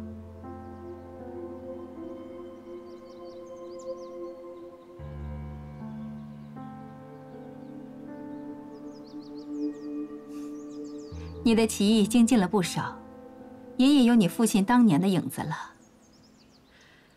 你做得对，对于舒家和舒城，朕是有些心急了。陛下乃是万金之体，岂能在荣清面前认错？你是朕的儿子，一家人不必拘泥了。舒家经营多年，势力盘根错节，你需要一点点从内部将舒家瓦解。你名义上虽是苏启的儿子，又即将成为舒城的主君，即便外人对你心存怀疑，不过于外人看来，在任何时候，你都是根深蒂固的舒家之人。还请陛下明示。朕给你1年的时间，在这1年里，朕会与舒柔周旋，而你要和舒城生个孩子。在那之后，无论你用什么法子，舒城都一定要死。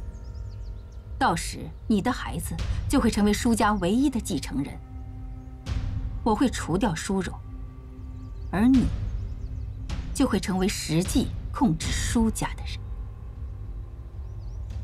陛下真是好手段，不除舒家，只除舒柔母女。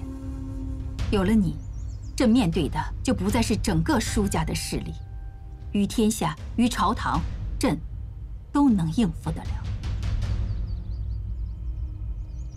若你为难，舒城之事，朕也是一定要办的。你以为如何呀？遵旨。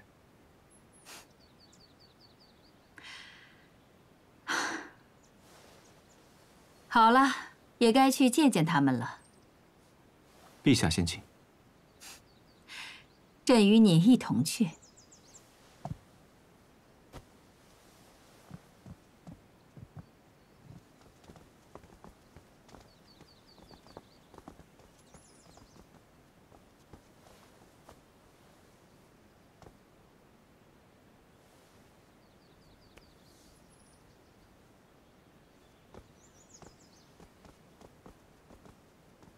儿臣参见母皇。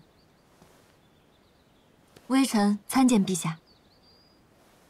既然人已到齐，就随朕一起去见主人家吧。是。是。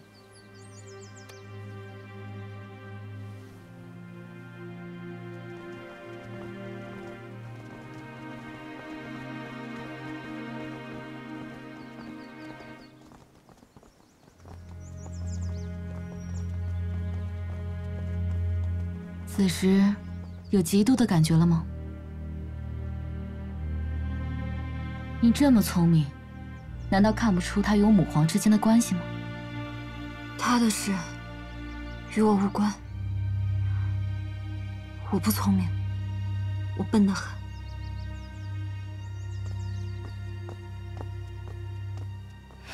今日是家宴，大家不必拘泥。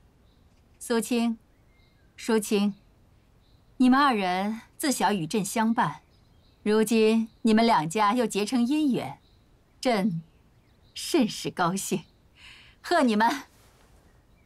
谢陛下。谢陛下。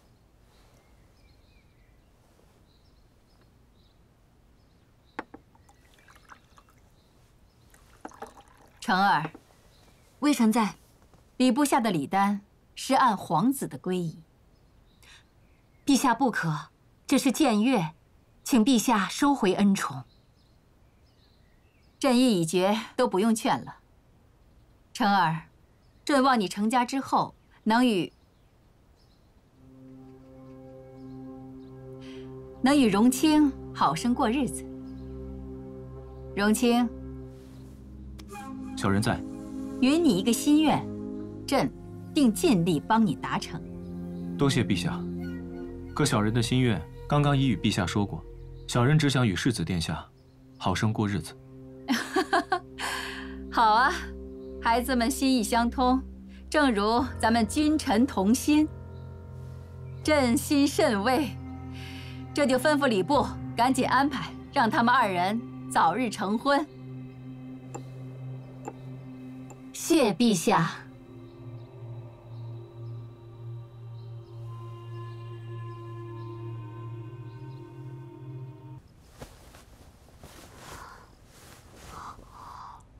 还好没有伤到脸，哼！不影响本小姐狂欢楼荷花酒。啊，你听说了吗？最近凤楼大酬宾，打赏一概不要，酒水全部半价。高兴的时候还会打赏客人呢，我真是8辈子都没听说过这种好事。这知道的呢，是沈爷在庆祝；这不知道的呢，还以为任老板被你气疯了、伤透了才做出这种事，搞得我都想去看看了，悄悄地跟他说句恭喜，说不定还能讨些银子。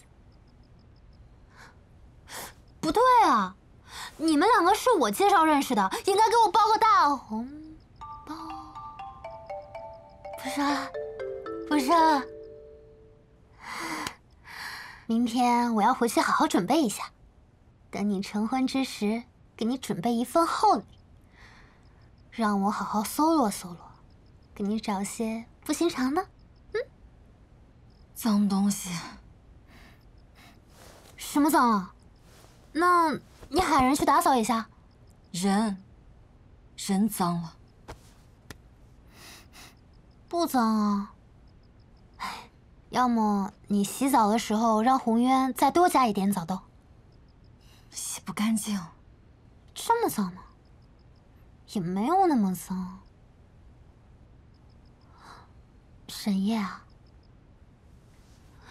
他又怎么欺负你了？我去揍他！他可能是皇上的男宠。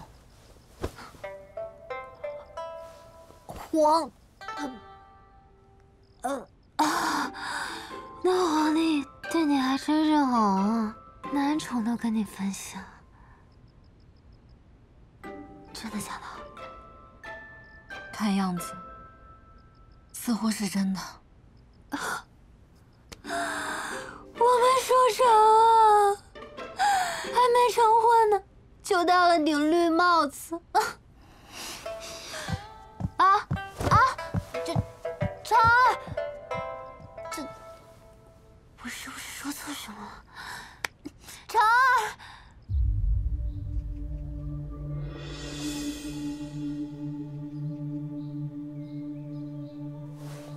儿臣沈夜，于大婚之日向陛下请安。你要称呼朕母皇。儿臣沈夜于大婚之日向母皇请安。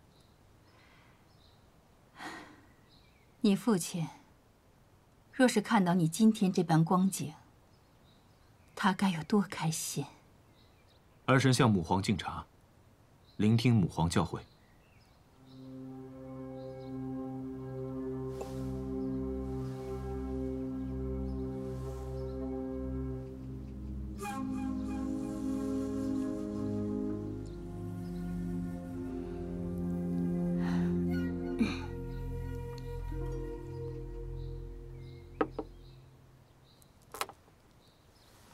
快起来！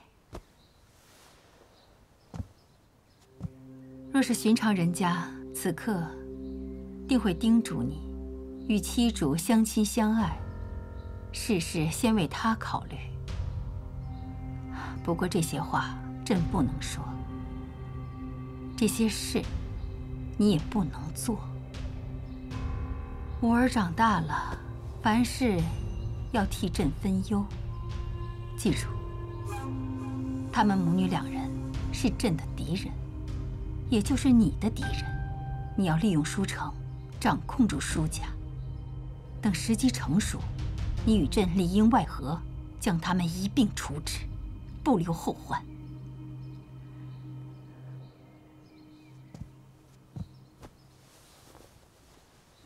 你万万不可学你父亲背叛于朕，否则别怪朕不顾母子之情。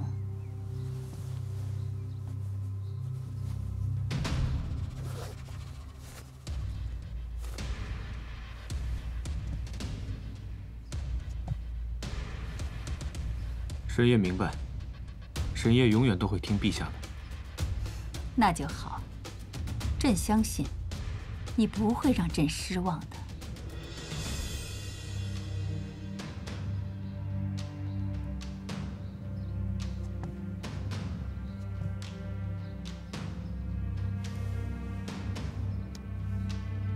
荣亲，谢过母亲。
见过家主。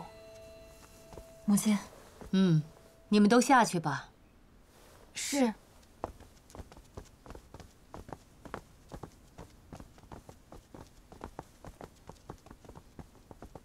成儿啊，今日你大婚，满朝文武皆贺，皇上的赏赐更是按照皇子的礼仪，丝毫不差。这对你来说是一份天大的荣耀，但是母亲却要来提醒你，这并不是什么赏赐，不管他是苏荣清还是沈烨，对你来说，都是一个威胁。他可不仅仅是个威胁，他还是个脏东西。即使是威胁，也要注意措辞，不必如此粗鄙。孩儿失态了。敢问母亲何时动手？今天吗？今日毕竟是你的婚礼，也要图个吉利，此事可以慢慢来。既然要弄死他，何不趁早？反正宾客都在，红事变白事，也不用再请客人了，倒也是图个方便。你这是以退为进，是在说反话吗？毕竟是一条人命，不要急于一时。可孩儿还是想就地解决。成儿啊，之前你可都是念着他的，今日怎么如此暴力？是有什么不舒服吗？回母亲，我就是单纯的想弄死他。你这副样子，就是做给母亲看的吧？娘告诉你，不要对这个人有任何的希望，也不要对他付出真心。这样一来，他死的时候，你就不会伤心。母亲放心，他死的时候，孩儿只会庆祝。毕竟是你老师的孩子，也不必很开心，对吧？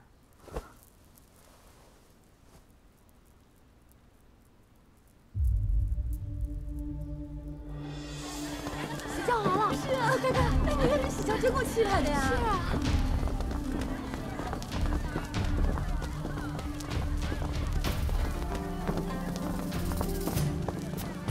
喜轿来了，快让路啊！快点下去！哎呀，可真热闹！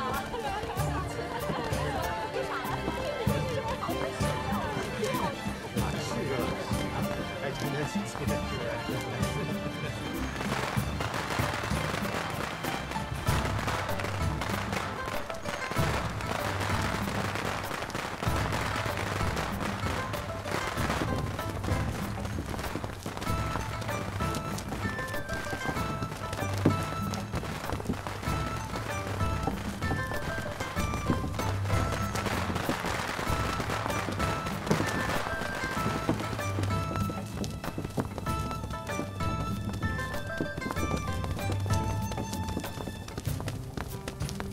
停！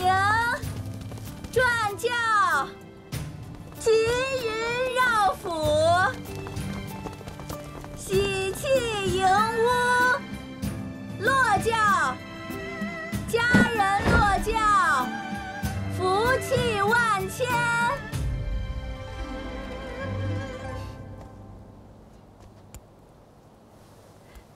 柿子只需轻轻射出，落在轿边即可，讨个彩。兄长，世子正拿着弓箭。辟邪见喜只是风俗，不打紧。这种风俗，可曾出过什么意外吗？哪曾出现过意外啊？难道还有妻主射死自己的新主君不成吗？他好像是认真的。怎么可能？他与我成婚，他肯定是开心的。好主意。兄长，你没事吧？没事，他就是太激动了。看看里面的人是死是活，活着迎出来，死了就算了。世子还有踢轿门的说法。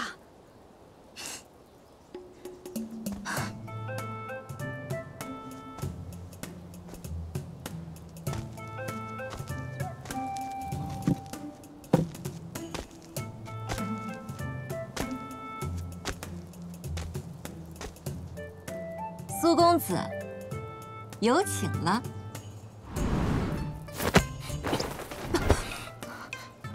怎么还没有礼成，便要谋害金夫吗？既然你不听劝，硬要成亲，那你就好好接受这种方式吧。既然你一箭没有射死我，那就得劳烦世子殿下引我入府了。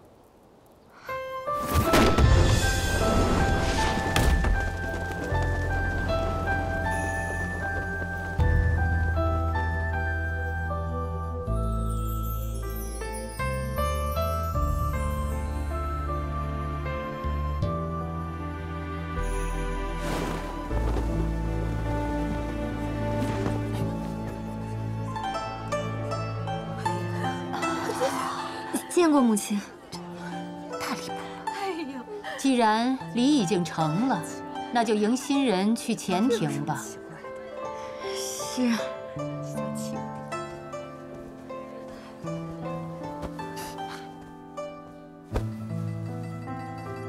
主母，请用茶。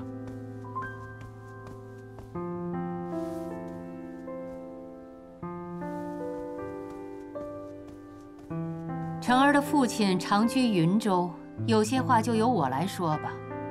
你入了舒府，就是我们舒家的人了。以后你二人要和美，你要体贴照顾你的妻主。谨遵主母教诲。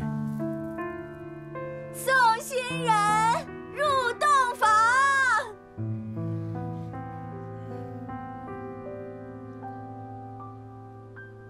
成儿，随我去招呼客人。是。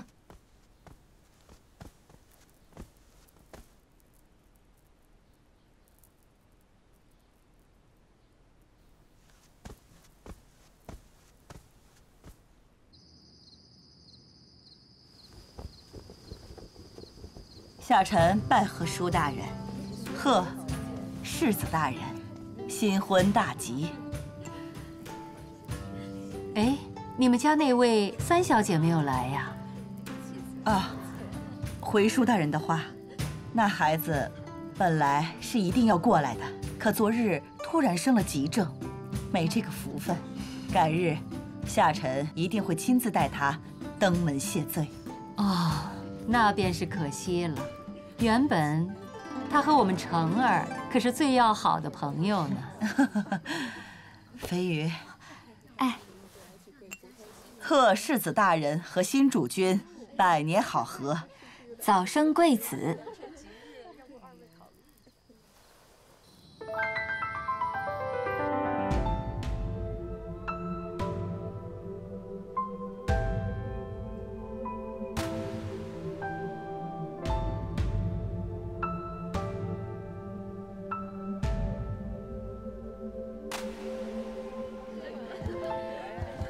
各位，贺舒大人喜，贺世子喜，贺舒家喜。请。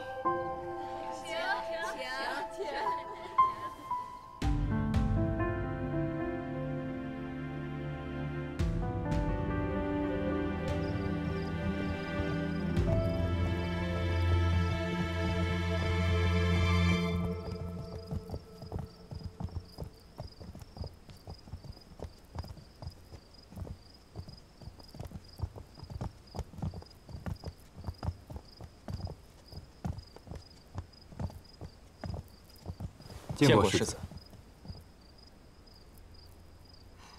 你们在这儿干嘛？兄长让我俩在此地迎接世子。用不着你们，我自己进去。你都下去吧。见过世子。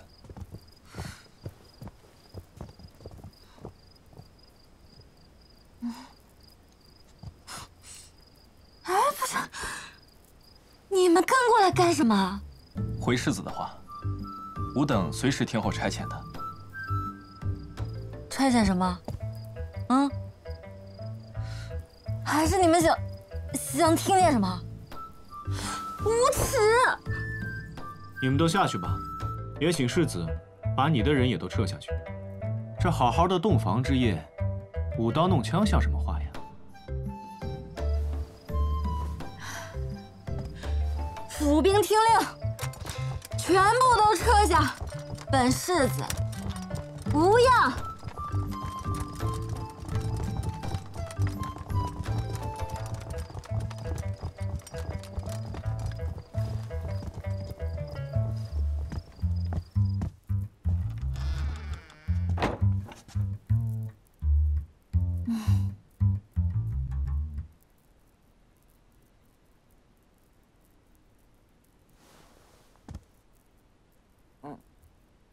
世子紧张什么？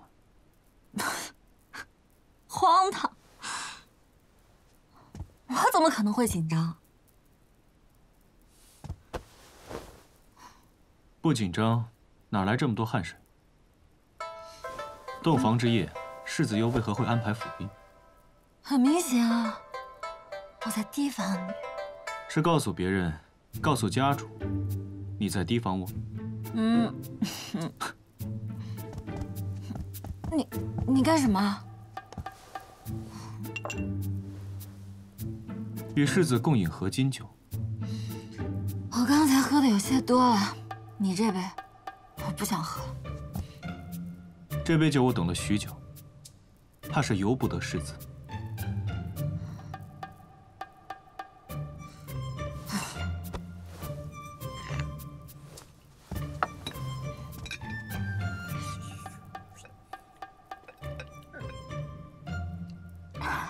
好了，现在酒没了，你睡吧，我走了。洞房之夜，世子想去哪儿？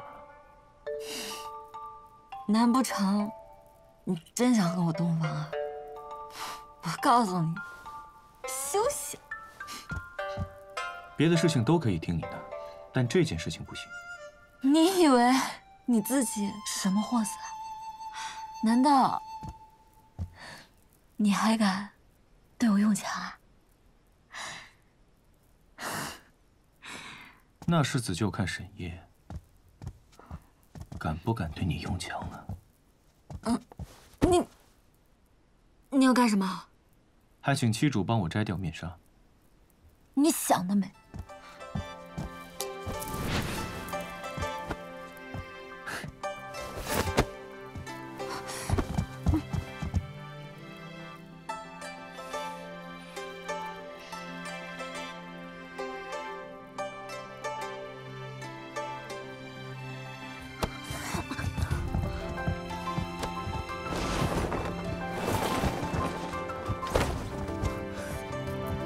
我说了不让你走，你哪儿都去不了。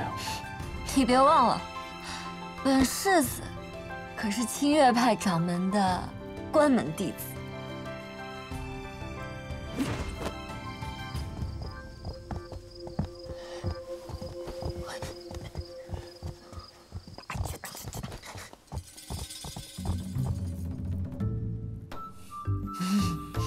知道本世子的厉害了吧？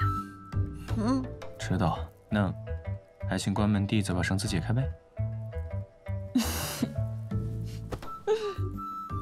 关门弟子要是知道怎么解开，我不早就解开了吗？你来。那我来了。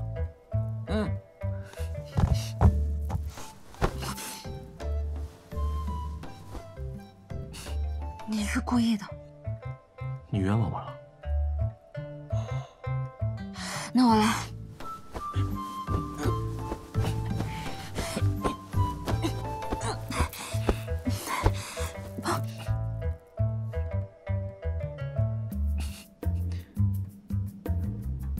接着来。突然想起来那日我们在车里的景象。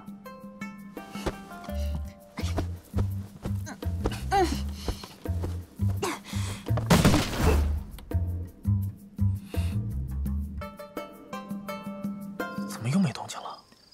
是啊，真着急啊！兄长洞房，你急什么？不是我着急啊，是牡丹那个家伙一直在踩我的脚。哦，这只脚是我踩的，抱歉。哦，牡丹的意思是，打死他都不知道你会来。啊，我是担心兄长有危险。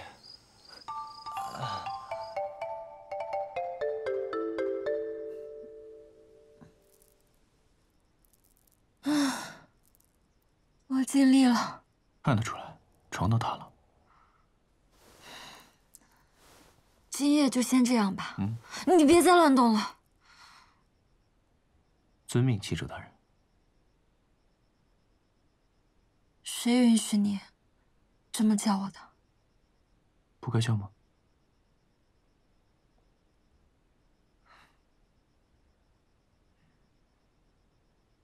算了算了，我困了。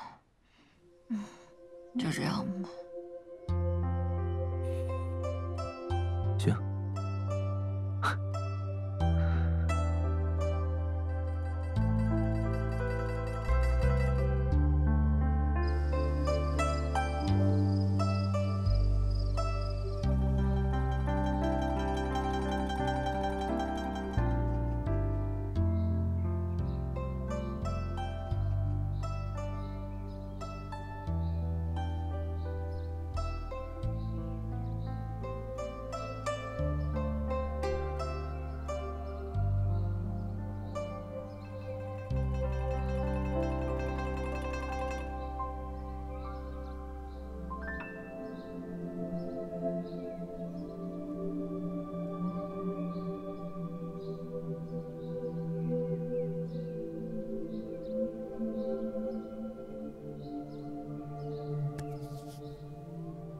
我看你还能装多久？喜欢我就大大方方承认嘛，何必这么鬼鬼祟祟的？你不就是长得好看点吗？本世子见过的好看的男人多了去了，谁喜欢你？起来。哎，喜不喜欢不重要，重要的是缘分。你看我们这个姿势，多有缘分。什么缘分？什么缘分？你给我起来，我要热死了！起来。我也不是不想起，但我起不来呀。你看对不对？起不来呀，就躺着呢，是吗？躺，我要热死了！躺屁！你快起来！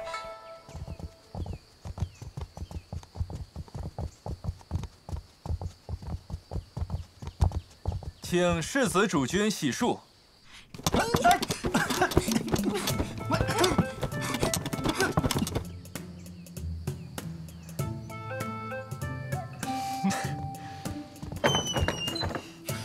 见过世子。滚开！哎，妻主去哪儿啊？你少管我！你一会儿要去给母亲请安，还有，你别再这么叫我了。一同去吧，稍后也可以跟您禀报一下嫁妆细软。你自己去给母亲请安。你那些嫁妆我还看不上，你留好收好，他日一起带着离开。还是一块儿吧。你别再跟着我了。昨天晚上慕容家家主来了，但是不知道为什么，慕容婉清没有来，我得去瞧瞧。妻主慢点啊，一会儿回来给你做午饭。兄长，辛苦了，昨夜塌了床，今早又塌了床架。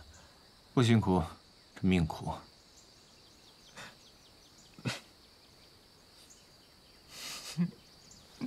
啊，帮我换张新床。是。兄长慢走。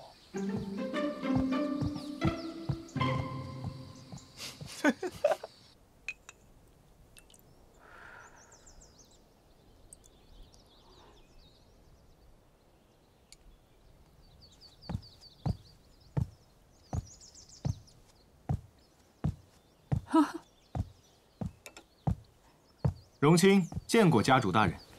你瞧瞧，正想着怎么杀了你呢，你自己就过来了。啊，吃饭没有啊？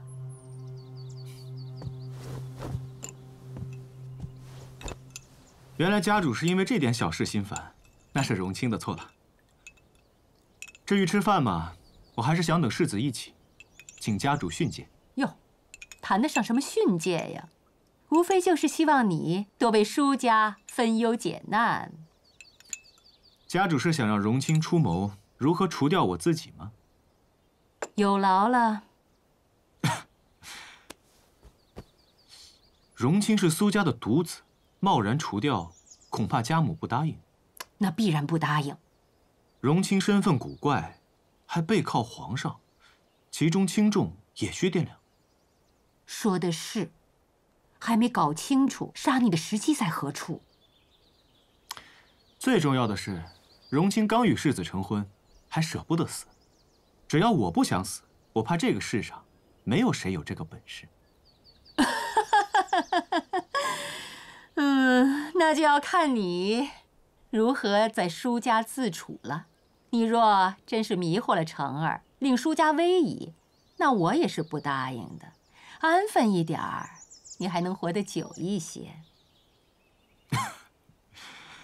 说不定荣清能与家主找到另外的法子，让彼此都活得舒心一点。哦，那就要靠你多多费心了。荣清定不负家主所望。你还真是个有趣的家伙，那你要快一点哦，我可没什么耐心。必然。见过家主。何事啊？慕容府着人求援，说是世子正在大闹。哟，我怎么把这事儿给忘了？这可怎么办呀？慕容婉清已经病入膏肓，也就这1、2天的事了。那天我怕冲撞了你们的喜事，所以就没有告诉成儿。无妨，那荣清先行告退。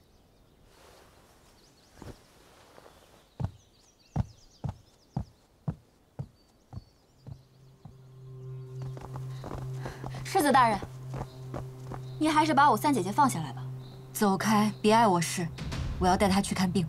世子，我们已经请了很多名医，都瞧过了，这孩子撑不了几天了。我信不过你们，你们巴不得他死。走，世子，这孩子熬不住了。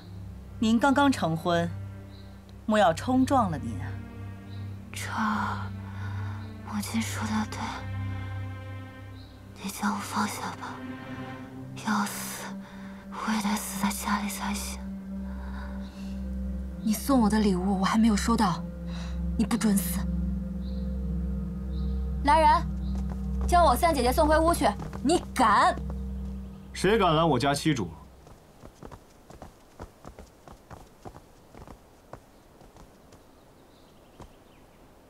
苏荣清，见过慕容大人。原来是舒家的心绪啊，失敬。你们二人刚刚成婚，何必来沾染这个晦气呢？荣清还真的不知道救人心切和沾染晦气有何相干。我只知道，谁让我家七主不开心，那我就让他不开心。哟，一个两个的口气倒是不小，你一个心绪，就敢仗舒家的事吗？住口！李宇南撤。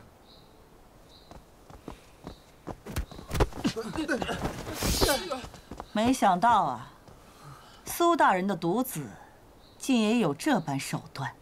真要是出了事情的话，我会让你们一家都给三小姐陪葬的。七主大人，走吧。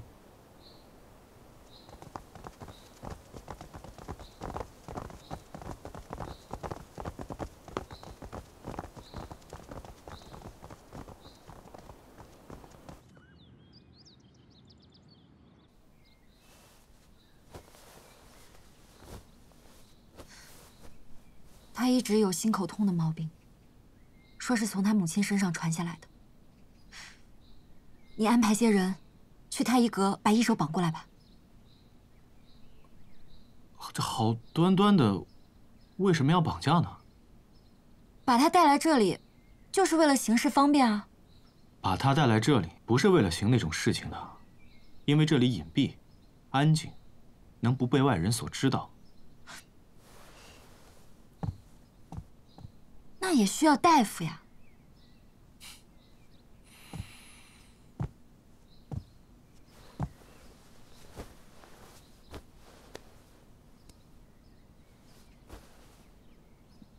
会医术？我不会，只是有一个略懂医术的朋友罢了。都这个时候了，你还敢开玩笑？你是真有胆量。且先让我试试嘛。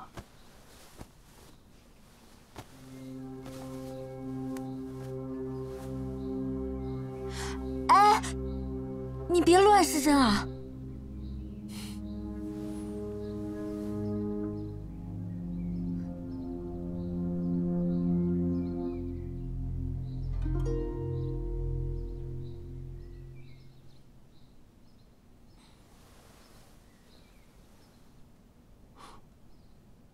无寒毒，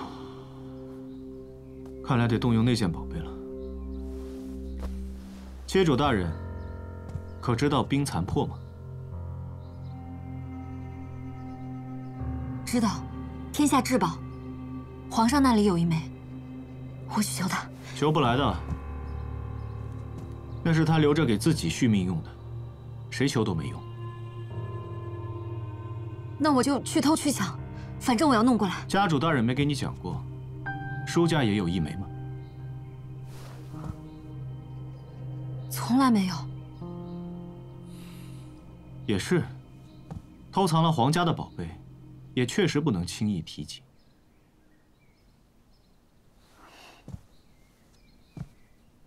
沈夜，你可知污蔑我舒家的下场吗？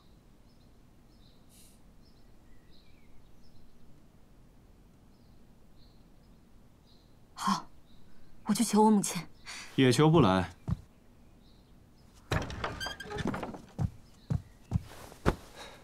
求兄长救救他！你何时对他是这般心思？之前你可是连面都没露一下。他不能就这么死了。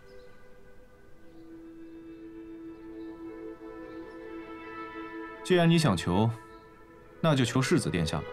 这第3枚，在世子手里。沈夜，我要是有的话，我在这跟你废话呢。若是你有的话，你会给他用吗？这还用说吗？我当然了。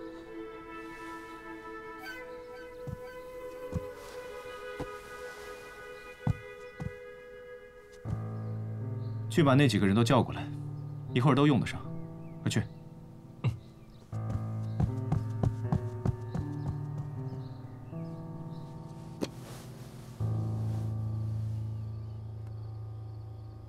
当年药王谷正身送予我的，他说我这人性格招人烦，哪天容易被人打死，让我留着保命。这明明是你的，非说是我的。算了，不跟你计较。此物怎么用啊？直接捣碎了喂给他吗？此物至阴至寒，直接喂了，倒是死得通透。真身说的是真没错，你这性子是真该死。你能把话说完吗？找至阳之物，喂给他喝就行了。童难血，用此物化解就可以。不，哎，你这家伙动作倒是快，拿盆去接着，别浪费，待会儿流干了。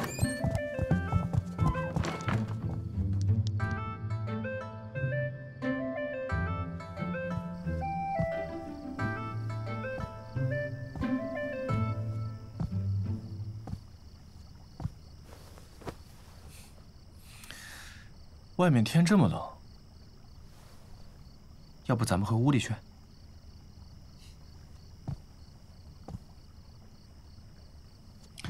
哎，也能理解，那般血腥的场面我也见不得。你又不是一个普通的小官，你什么样的场景没见过？别在这儿装模作样了。这般咄咄逼人。看来对我有些许的怨气啊！你太谦虚了，我对你何止是怨气，简直就是……我不想说污秽之语。看来你有很多问题，这样吧，你问，我答。你的事情我一点也不想知道，你就告诉我，那冰残破真的管用吗？当年正身娘舅想要霸占药王谷，屠戮了谷中90余口人，还把正身打成残疾，推入崖中。是我助他重夺药王谷。你说这药管不管用？其实小到药王谷，大到整座江山，这样的故事都是周而复始。既然是你的宝物，你为什么偏要说是我的呀？你拿我寻开心啊？舒家乃是第一世家，像我这种小门小户的，自然得多准备一些嫁妆。这冰残破就是我的嫁妆，那自然是你的。其实这些也算不得什么，这些年我还攒了些其他东西，金银都太俗气，我就不提了。像什么南凤古剑、赤腰甲，前朝4大名家联手所做的碧水图原稿，莫国国君的皇冠，这些应该还算拿得出手吧？这些都是你的嫁妆？哦，最近还得了3邦4国的9座城池，也算嫁妆，就当是给你留作落脚的地方了吧。你究竟是什么人啊？我是你的人，嫁妆和我都是你的。母皇看他的眼神，很是疼爱。除了他，母皇没用这样的眼神看过任何一个人，不管他是沈烨还是苏荣清，都与我母皇的关系非同寻常。你和……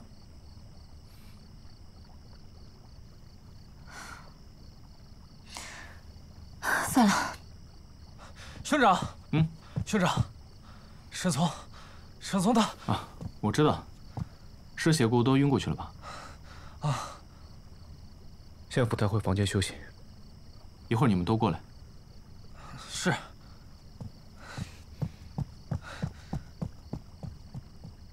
你刚才……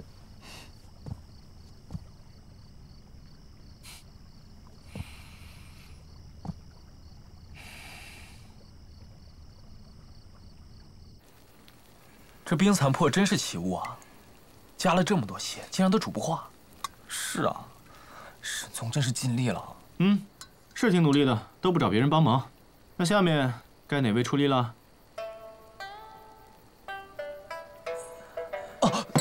兄长见谅。我在大安国的时候，从了9公主。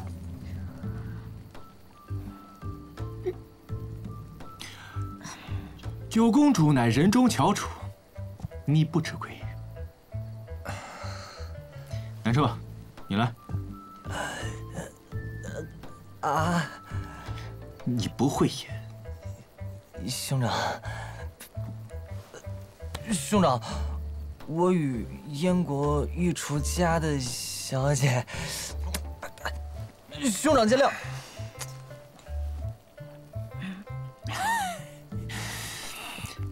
般配，咱们一个个都挺有本事啊，现在才告诉我。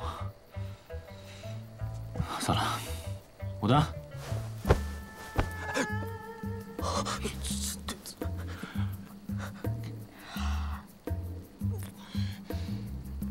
我原先以为你是最让我省心的那个，没想到你不鸣则已啊！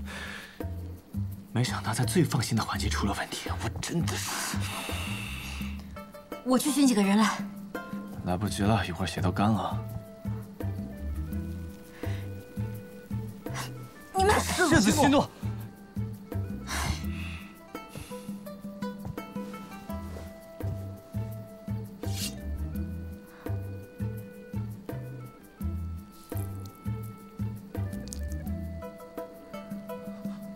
兄长，你这兄长，这么看我干嘛？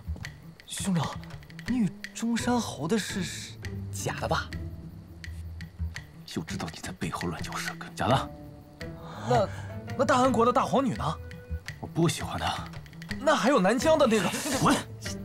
哦，是。哎，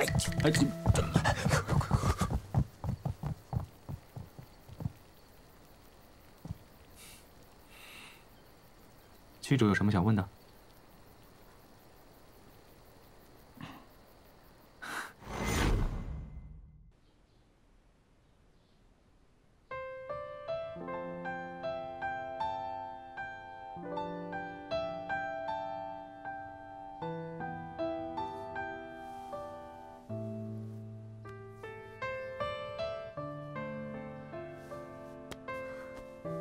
你醒了？有没有哪里不舒服啊？新婚快乐！我在京郊给你买了座宅子，跟慕容家的贺礼无关，用的是我的私库。你还有私库呢？以备不时之需嘛。为什么要送我这样的礼物啊？我听闻，成婚之后会相看两生厌，到时候呢，我就陪你去小住几日，休养生息。也只有你这乌鸦嘴，会在别人成婚的时候说相看两生厌吧？你若是想藏个外事，我也可以帮你打掩护。还是你想的长远啊！我替沈烨，谢谢你啊！又难受了。没事。想必今年是犯了太岁，之前只是挨挨打就算，这次险些去见我母亲。呸呸呸！你都经历了这么多事，这不还是好好的在这儿吗？可见三小姐，这是吉人自有天相。我都这副样子了，你就不要硬安慰我了。啊，你是找了哪位神医救的我呀？你这病就是害得急，并不难医。是沈从和沈烨救了你。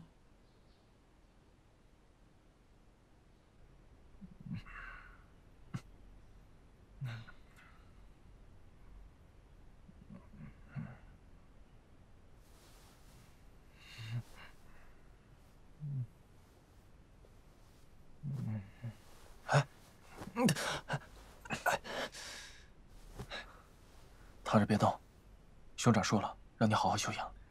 你这小子真是勇猛，对出半盆子血，直到晕过去都没吭一声。兄长说了，三小姐现在已无性命之忧，让你安心。可是也用了兄长的血。你怎知兄长与你是一样的啊？你们的事，我没有告诉兄长，自然也不会将他的事告诉你们。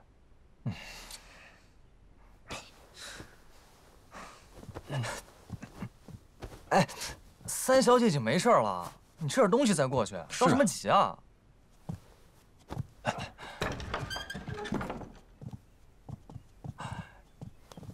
见过兄长。醒了。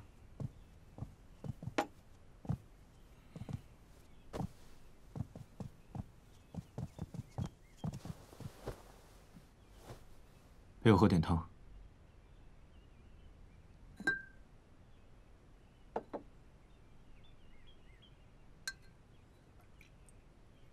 好香啊！香，跟你们有什么关系？有脸喝吗？滚出去！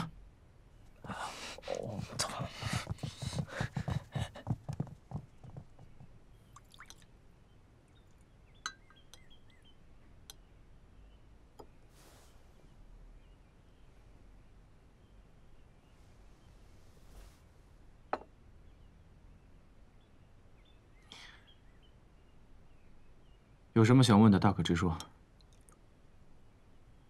冰残破本身就是至阴至寒的毒物，兄长是用它以毒攻毒的。还有吗？没有了。我将案庭中主司刑讯的人，都交给了牡丹调遣。有什么想问的都可以问的。至于要不要告诉他实情，你自己做决定。毕竟也是件诛心的事情。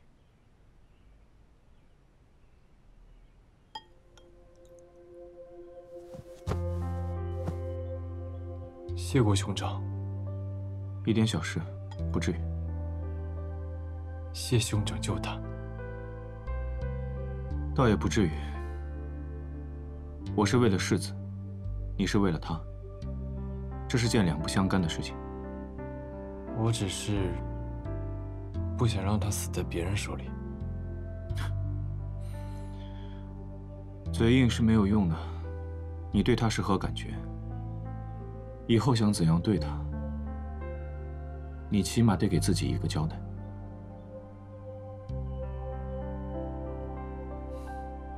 这段时间他会留在凤楼，你自己也好好想想，哪怕你要亲手杀了他，也别再犹豫。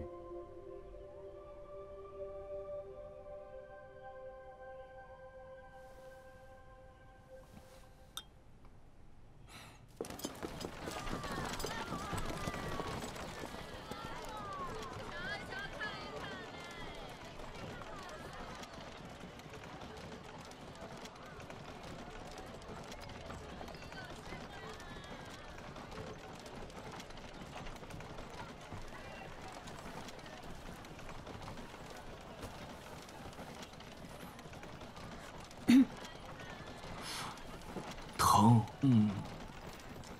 滚！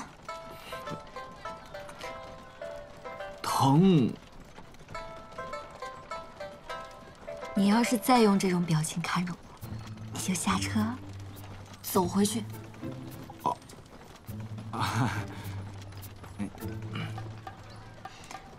那个玩意儿，真的是要用血来溶解啊？我的意思是，有没有可能什么血都可以，不一定非要那个？药王谷的人跟我说，必须得用童男的血，否则非但没有效果，还会……你怀疑我？我没有啊，我是怀疑，货不对版。货不对版。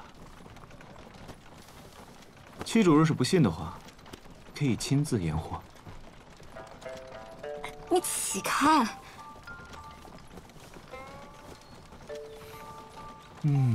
难不成七主是不知道怎么验货吗？你若真是个童男，怎么会如此轻佻？咱们是夫妻啊，这个不算轻佻吧？我不管，要是主动，只能是我主动，你主动就是轻佻。明白了，开始吧。开始什么？请七主主动一些。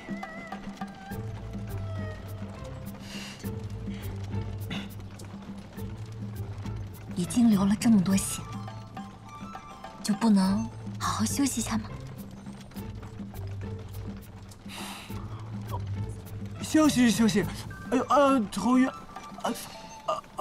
流太多血了，头晕。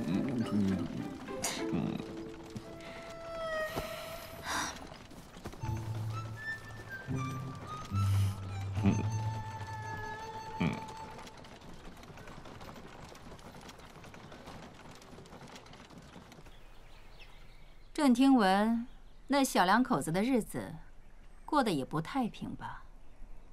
辰儿几次被蒙骗在谷里，对荣清有着诸多的埋怨。陛下不必担心，荣清自有办法消除与辰儿的隔阂。哼，他有办法，他对别人有的是办法。我看对于舒城啊，那就未必。只是怕还没有圆房吧？这可不行。我让她嫁入舒府，是相信她能控制住舒城，再为舒家生一位继承人，以便未来可以完全的掌控舒家。此事长远，还需从长计议。她答应过朕的事，她必须要做到。曾经也有一个人答应过朕，说要倾尽全力维护朕，可是他食言了。朕不希望沈烨成为跟沈泉一样的人。荣清到底是陛下的血脉，如若真有不得已的时候，恳请陛下手下留情。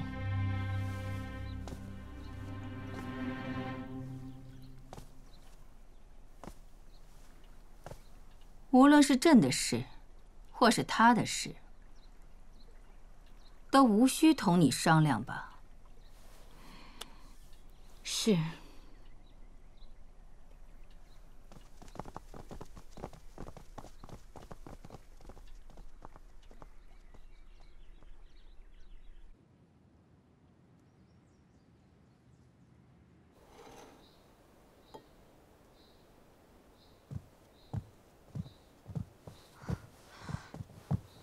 你这是在做什么？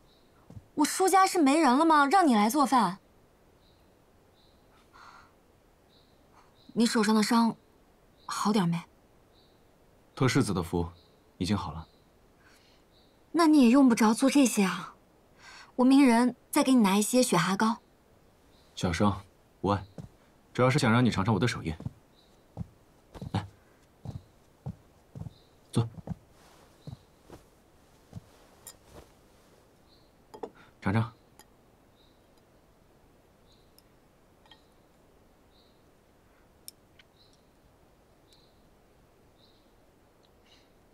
合胃口吗？嗯。你若喜欢的话，我以后天天给你做。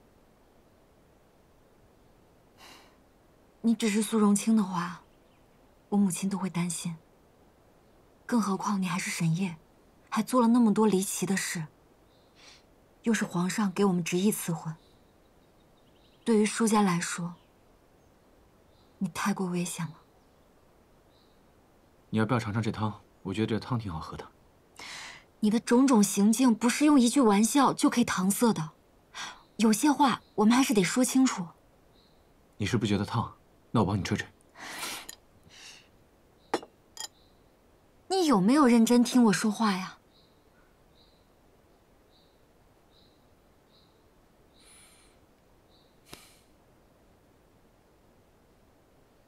你是不是在担心我？我在同你好好讲，你好自为之。我的好自为之就是与你成婚，就是对我最好的安排。既然两个人相互喜欢的话，就好好在一起。我守着你，护着你，不让别的事儿烦你。沈烨，我不想看着你死。所以以后的日子，我们不仅要保持距离，我还会一直将你视作敌人，这对我们都好。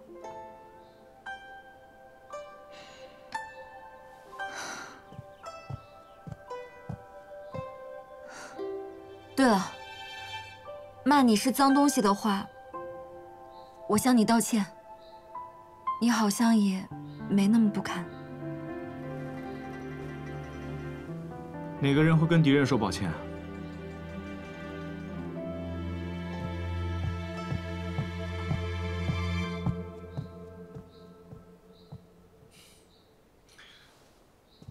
还得吃你剩下的饭。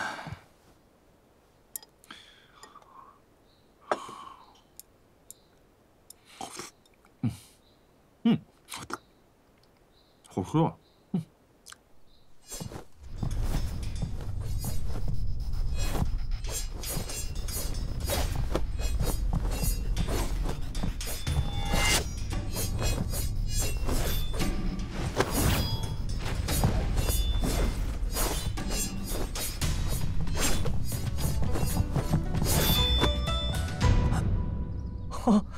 这劲道，看来这伤是全好了。抱歉。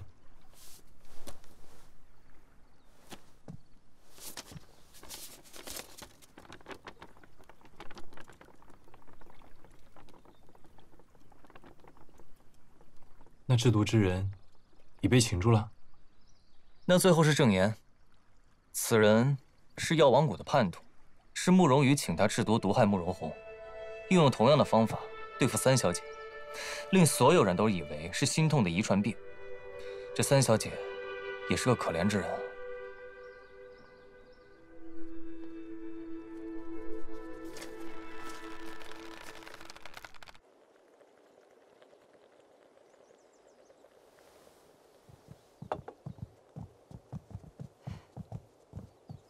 孩儿见过母亲大人。快坐。谢母亲。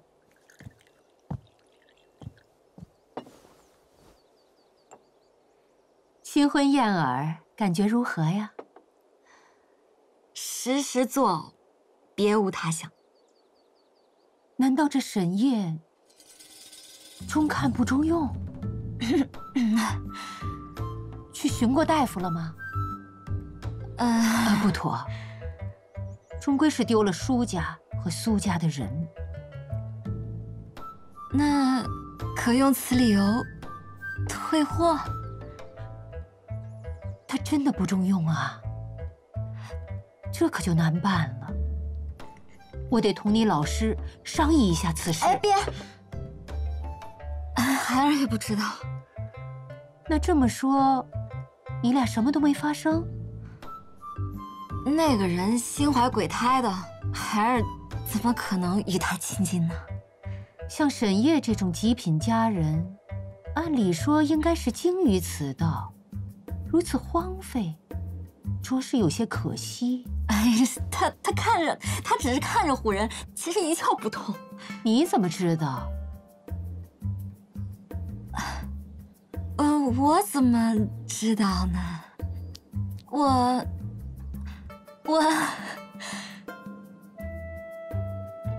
我就是看他不顺眼。母亲，您放心，孩儿一定不会与他交心，还会处处提防他。只要他，稍有越线，我就立马处置他。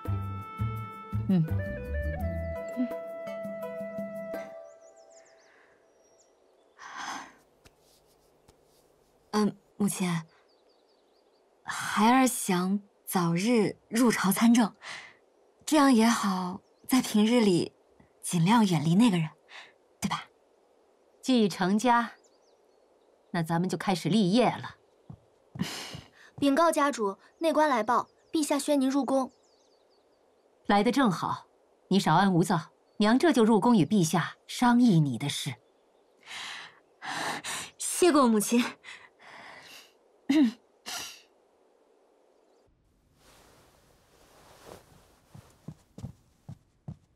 母亲，母亲，母亲，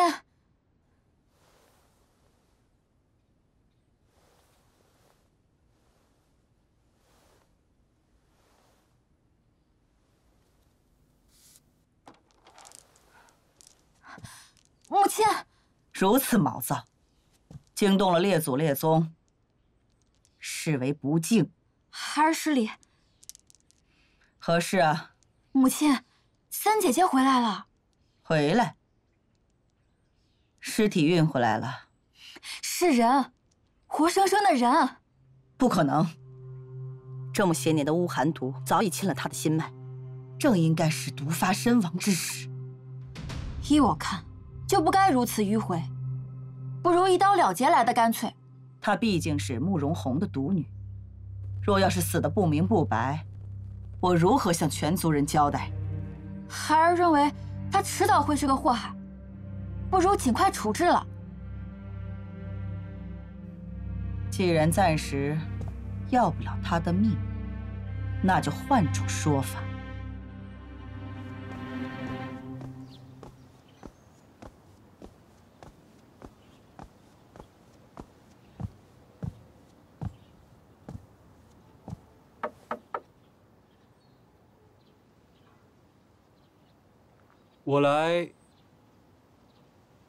我来给你送吃的了。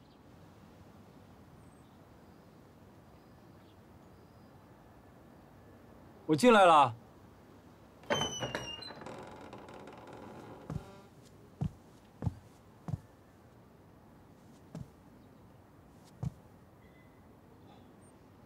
真是会找麻烦。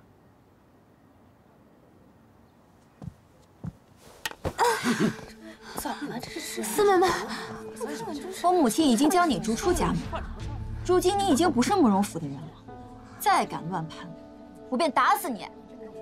我做错了什么？母亲要将我逐出家门？你还好意思问呢？慕容家受了你多少牵连？谁知道你以后还会惹出什么样的祸事？四妹妹，烦请你告诉母亲，我会向母亲和列祖列宗请罪。只要不将我逐出家门，让我做什么都可以。你还敢乱攀？好，今日我便放开了，好好教训你。谁啊？哇，你运气真的很好，他本来是瞄准你的头打的。哎，力道还是差了点啊。跟我走。我要回家，哪怕向所有人请罪，也要求他原谅。你想的倒是挺好，如今你已经不是慕容家的人了，想入府，做梦吧！若他想，我便护着他进去，或者踩着你进去。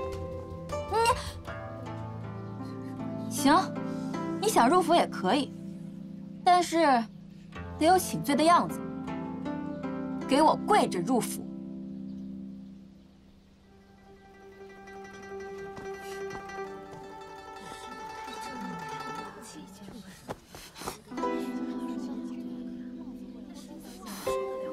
沈从公子，这是慕容家的家事，请你不要再管了。这个家，你一定要回吗？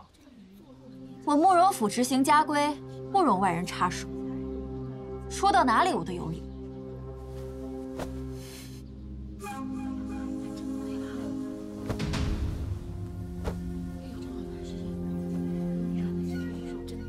以后你的事，请自便，我不再管。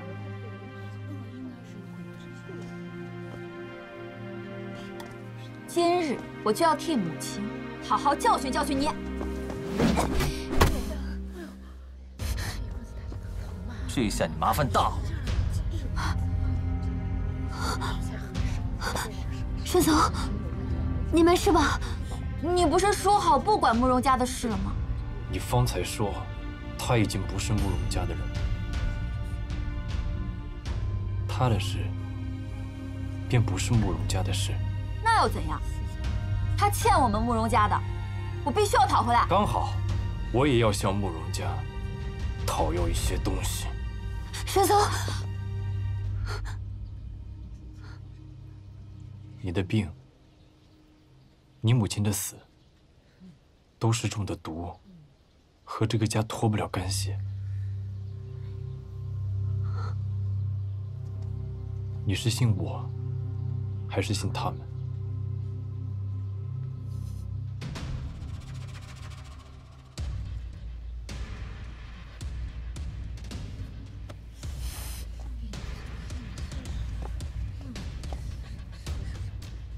你刚刚也是想要了我的命，对吧？你要干什么？沈从公子，求你帮我一个忙。慕容家的祠堂里有2个牌位，慕容红和他的主君，求你帮我取出来。快给我拦住他！沈从，借我伤性命，就当我还了慕容家的情分。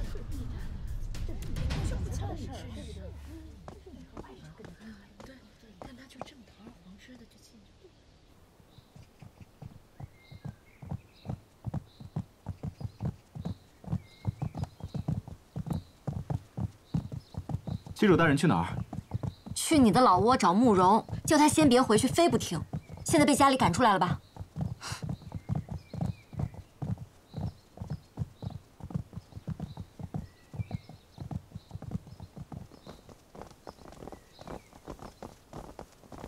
见过母亲大人。这是要出去吗？是。都回去吧。此后1个月，你们不能再出门了。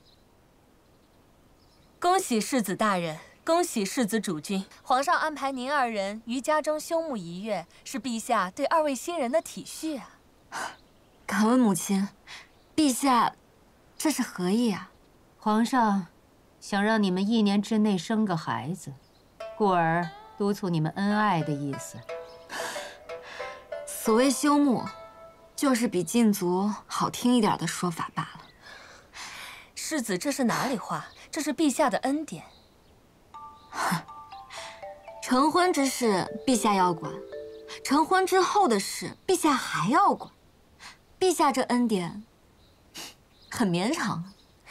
不止呢，陛下安排吾等入住舒府，要时时记下世子与主君的恩爱，好呈报陛下安心呢。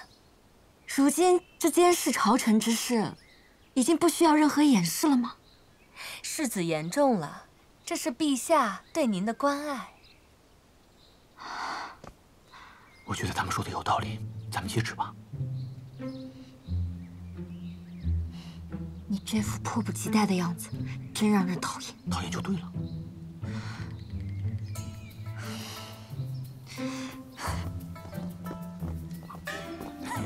谢主隆恩，小人接旨。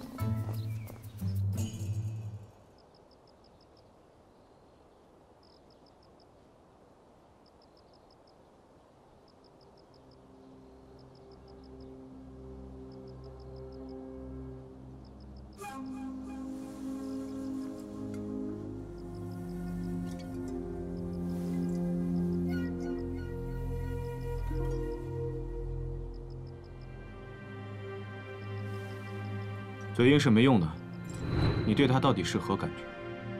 以后想怎样对他？你起码得给自己一个交代。这孩子命好，满门被抄斩，只因他还差1个月才到16岁，这才得以充军，成了战奴。此物乃一个人的生辰八字，是我要娶过门的主君。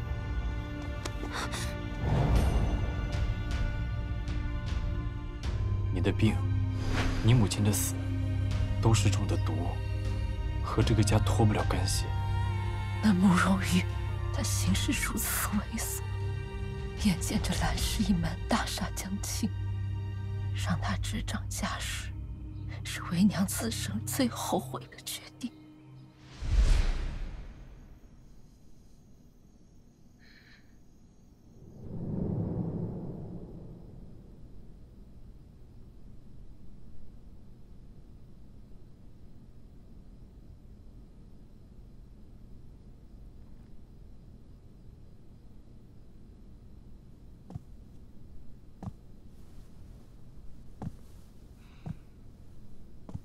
衣服放在那儿吧，先帮我捶捶肩。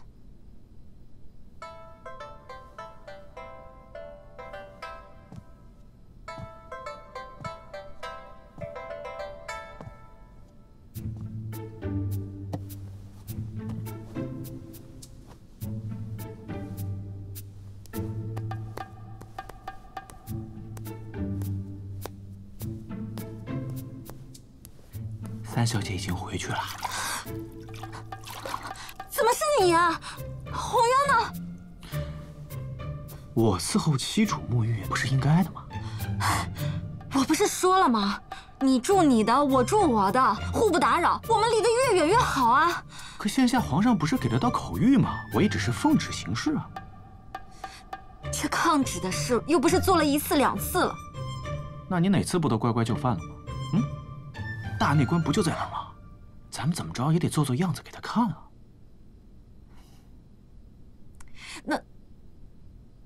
那你就好好沐浴，你离我远点啊。妻主不会以为休沐就是沐浴休息的意思吧？哎，你干嘛？我告诉你啊，我才是一家之主，至少是我和你这个家的一家之主。现在承认咱们是一家人了？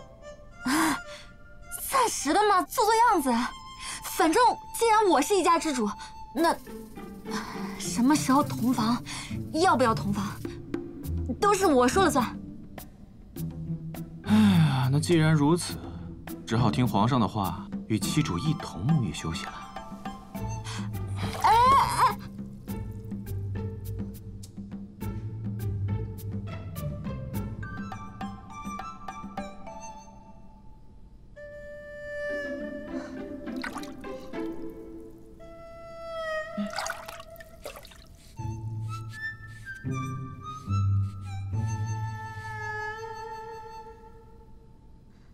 你这眼罩管用吗？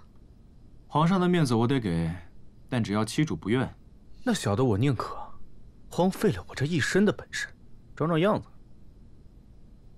哼，说的好像你会很多似的。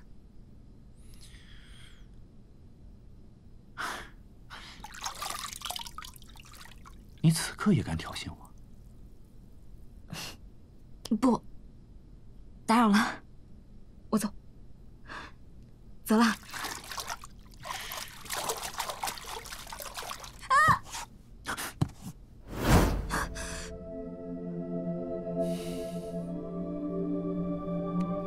妻主还真是配合。你看得见？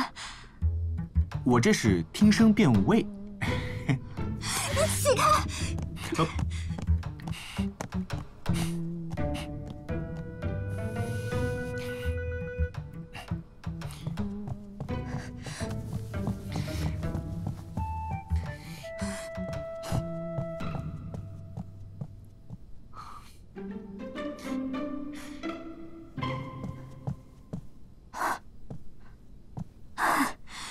这是为官本世子沐浴呢。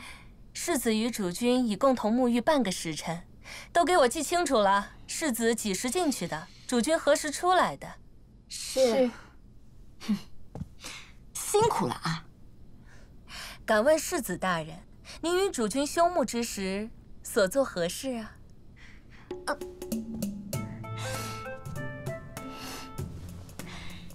敢问内官大人，您身体可否还健硕啊？内官大人，您稍后，我一会儿出来与您细说。你们就听他好好编排吧。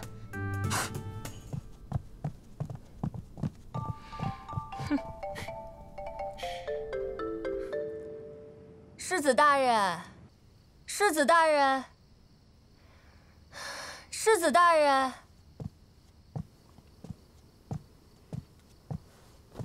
世子大人，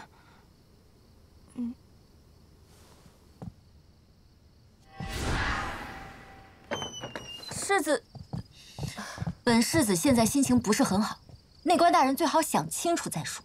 世子大人，下官今夜无事可记呀。所以呢？所以还请世子大人与主君共寝。你办自己的差事，让我给你提供素材啊？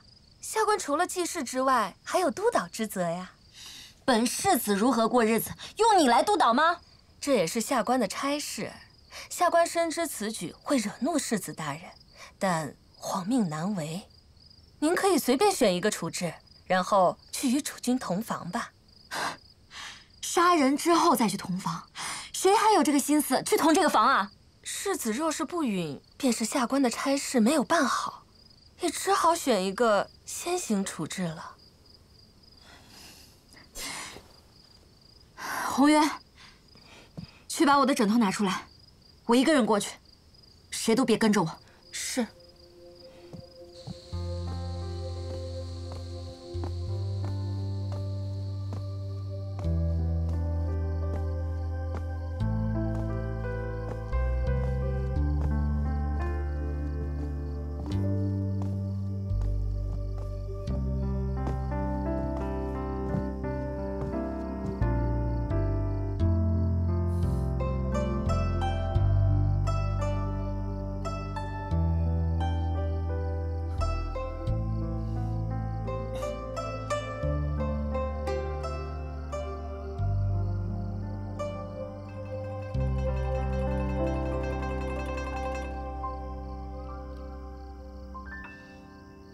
你也扔枕头啊？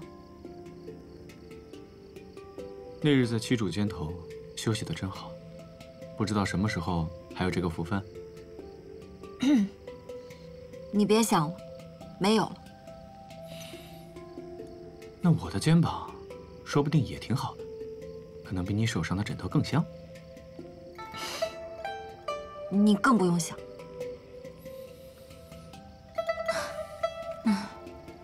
我真是没想到，竟然有一天，我会在自己的家中找不到一个睡觉的地方。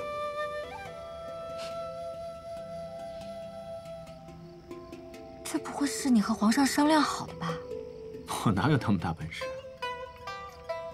鬼才信呢！不过，你折腾我也得讲点分寸，小心我报复你。若是七主真的不开心的话，也不必委屈自己。沈爷就在这儿，打也可以，骂也可以。实在不行的话，皇上的话咱们也别听。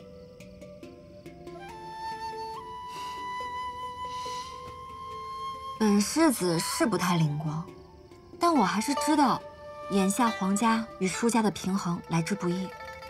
我母亲呢，想让我和你保持距离，而皇上又让我和你亲密无间。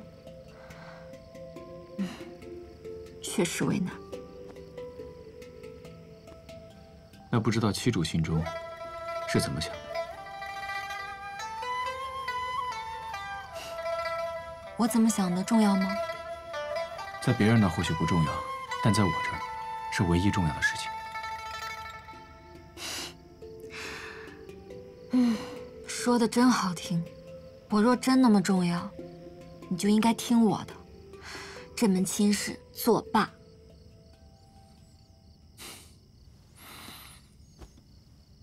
作罢的前提是你真心不想娶我。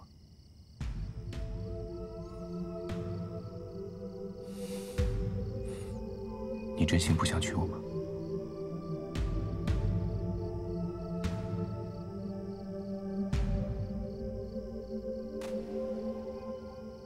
哎呦，困了，好困啊！困了，困了，困了。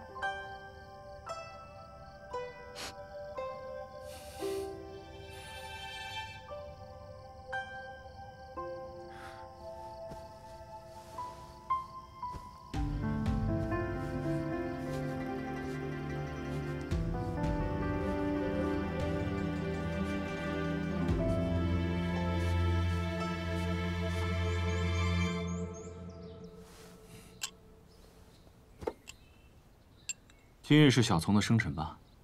是。那家伙从来不提及，还好兄长都记得。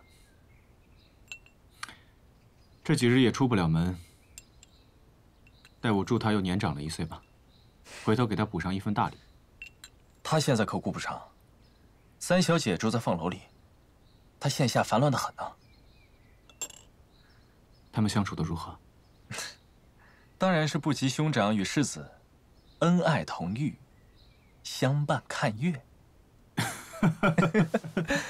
到底是这府中人嘴快啊，还是你们暗中监视？我们可没有啊！昨日起，礼部已将兄长与世子的休沐日常公示了。兄长不知？不是兄长的安排吗？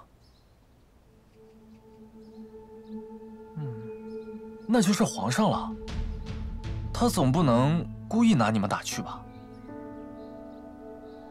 他哪有那闲情啊？无非是故意营造恩爱的氛围，将来舒家出了什么事都怪不到我身上。这是为了让我将来接管舒家做准备。照这么看，留给我们的时间可不多了。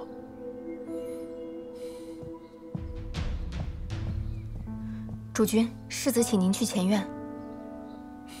我知道了。世子正等着您呢。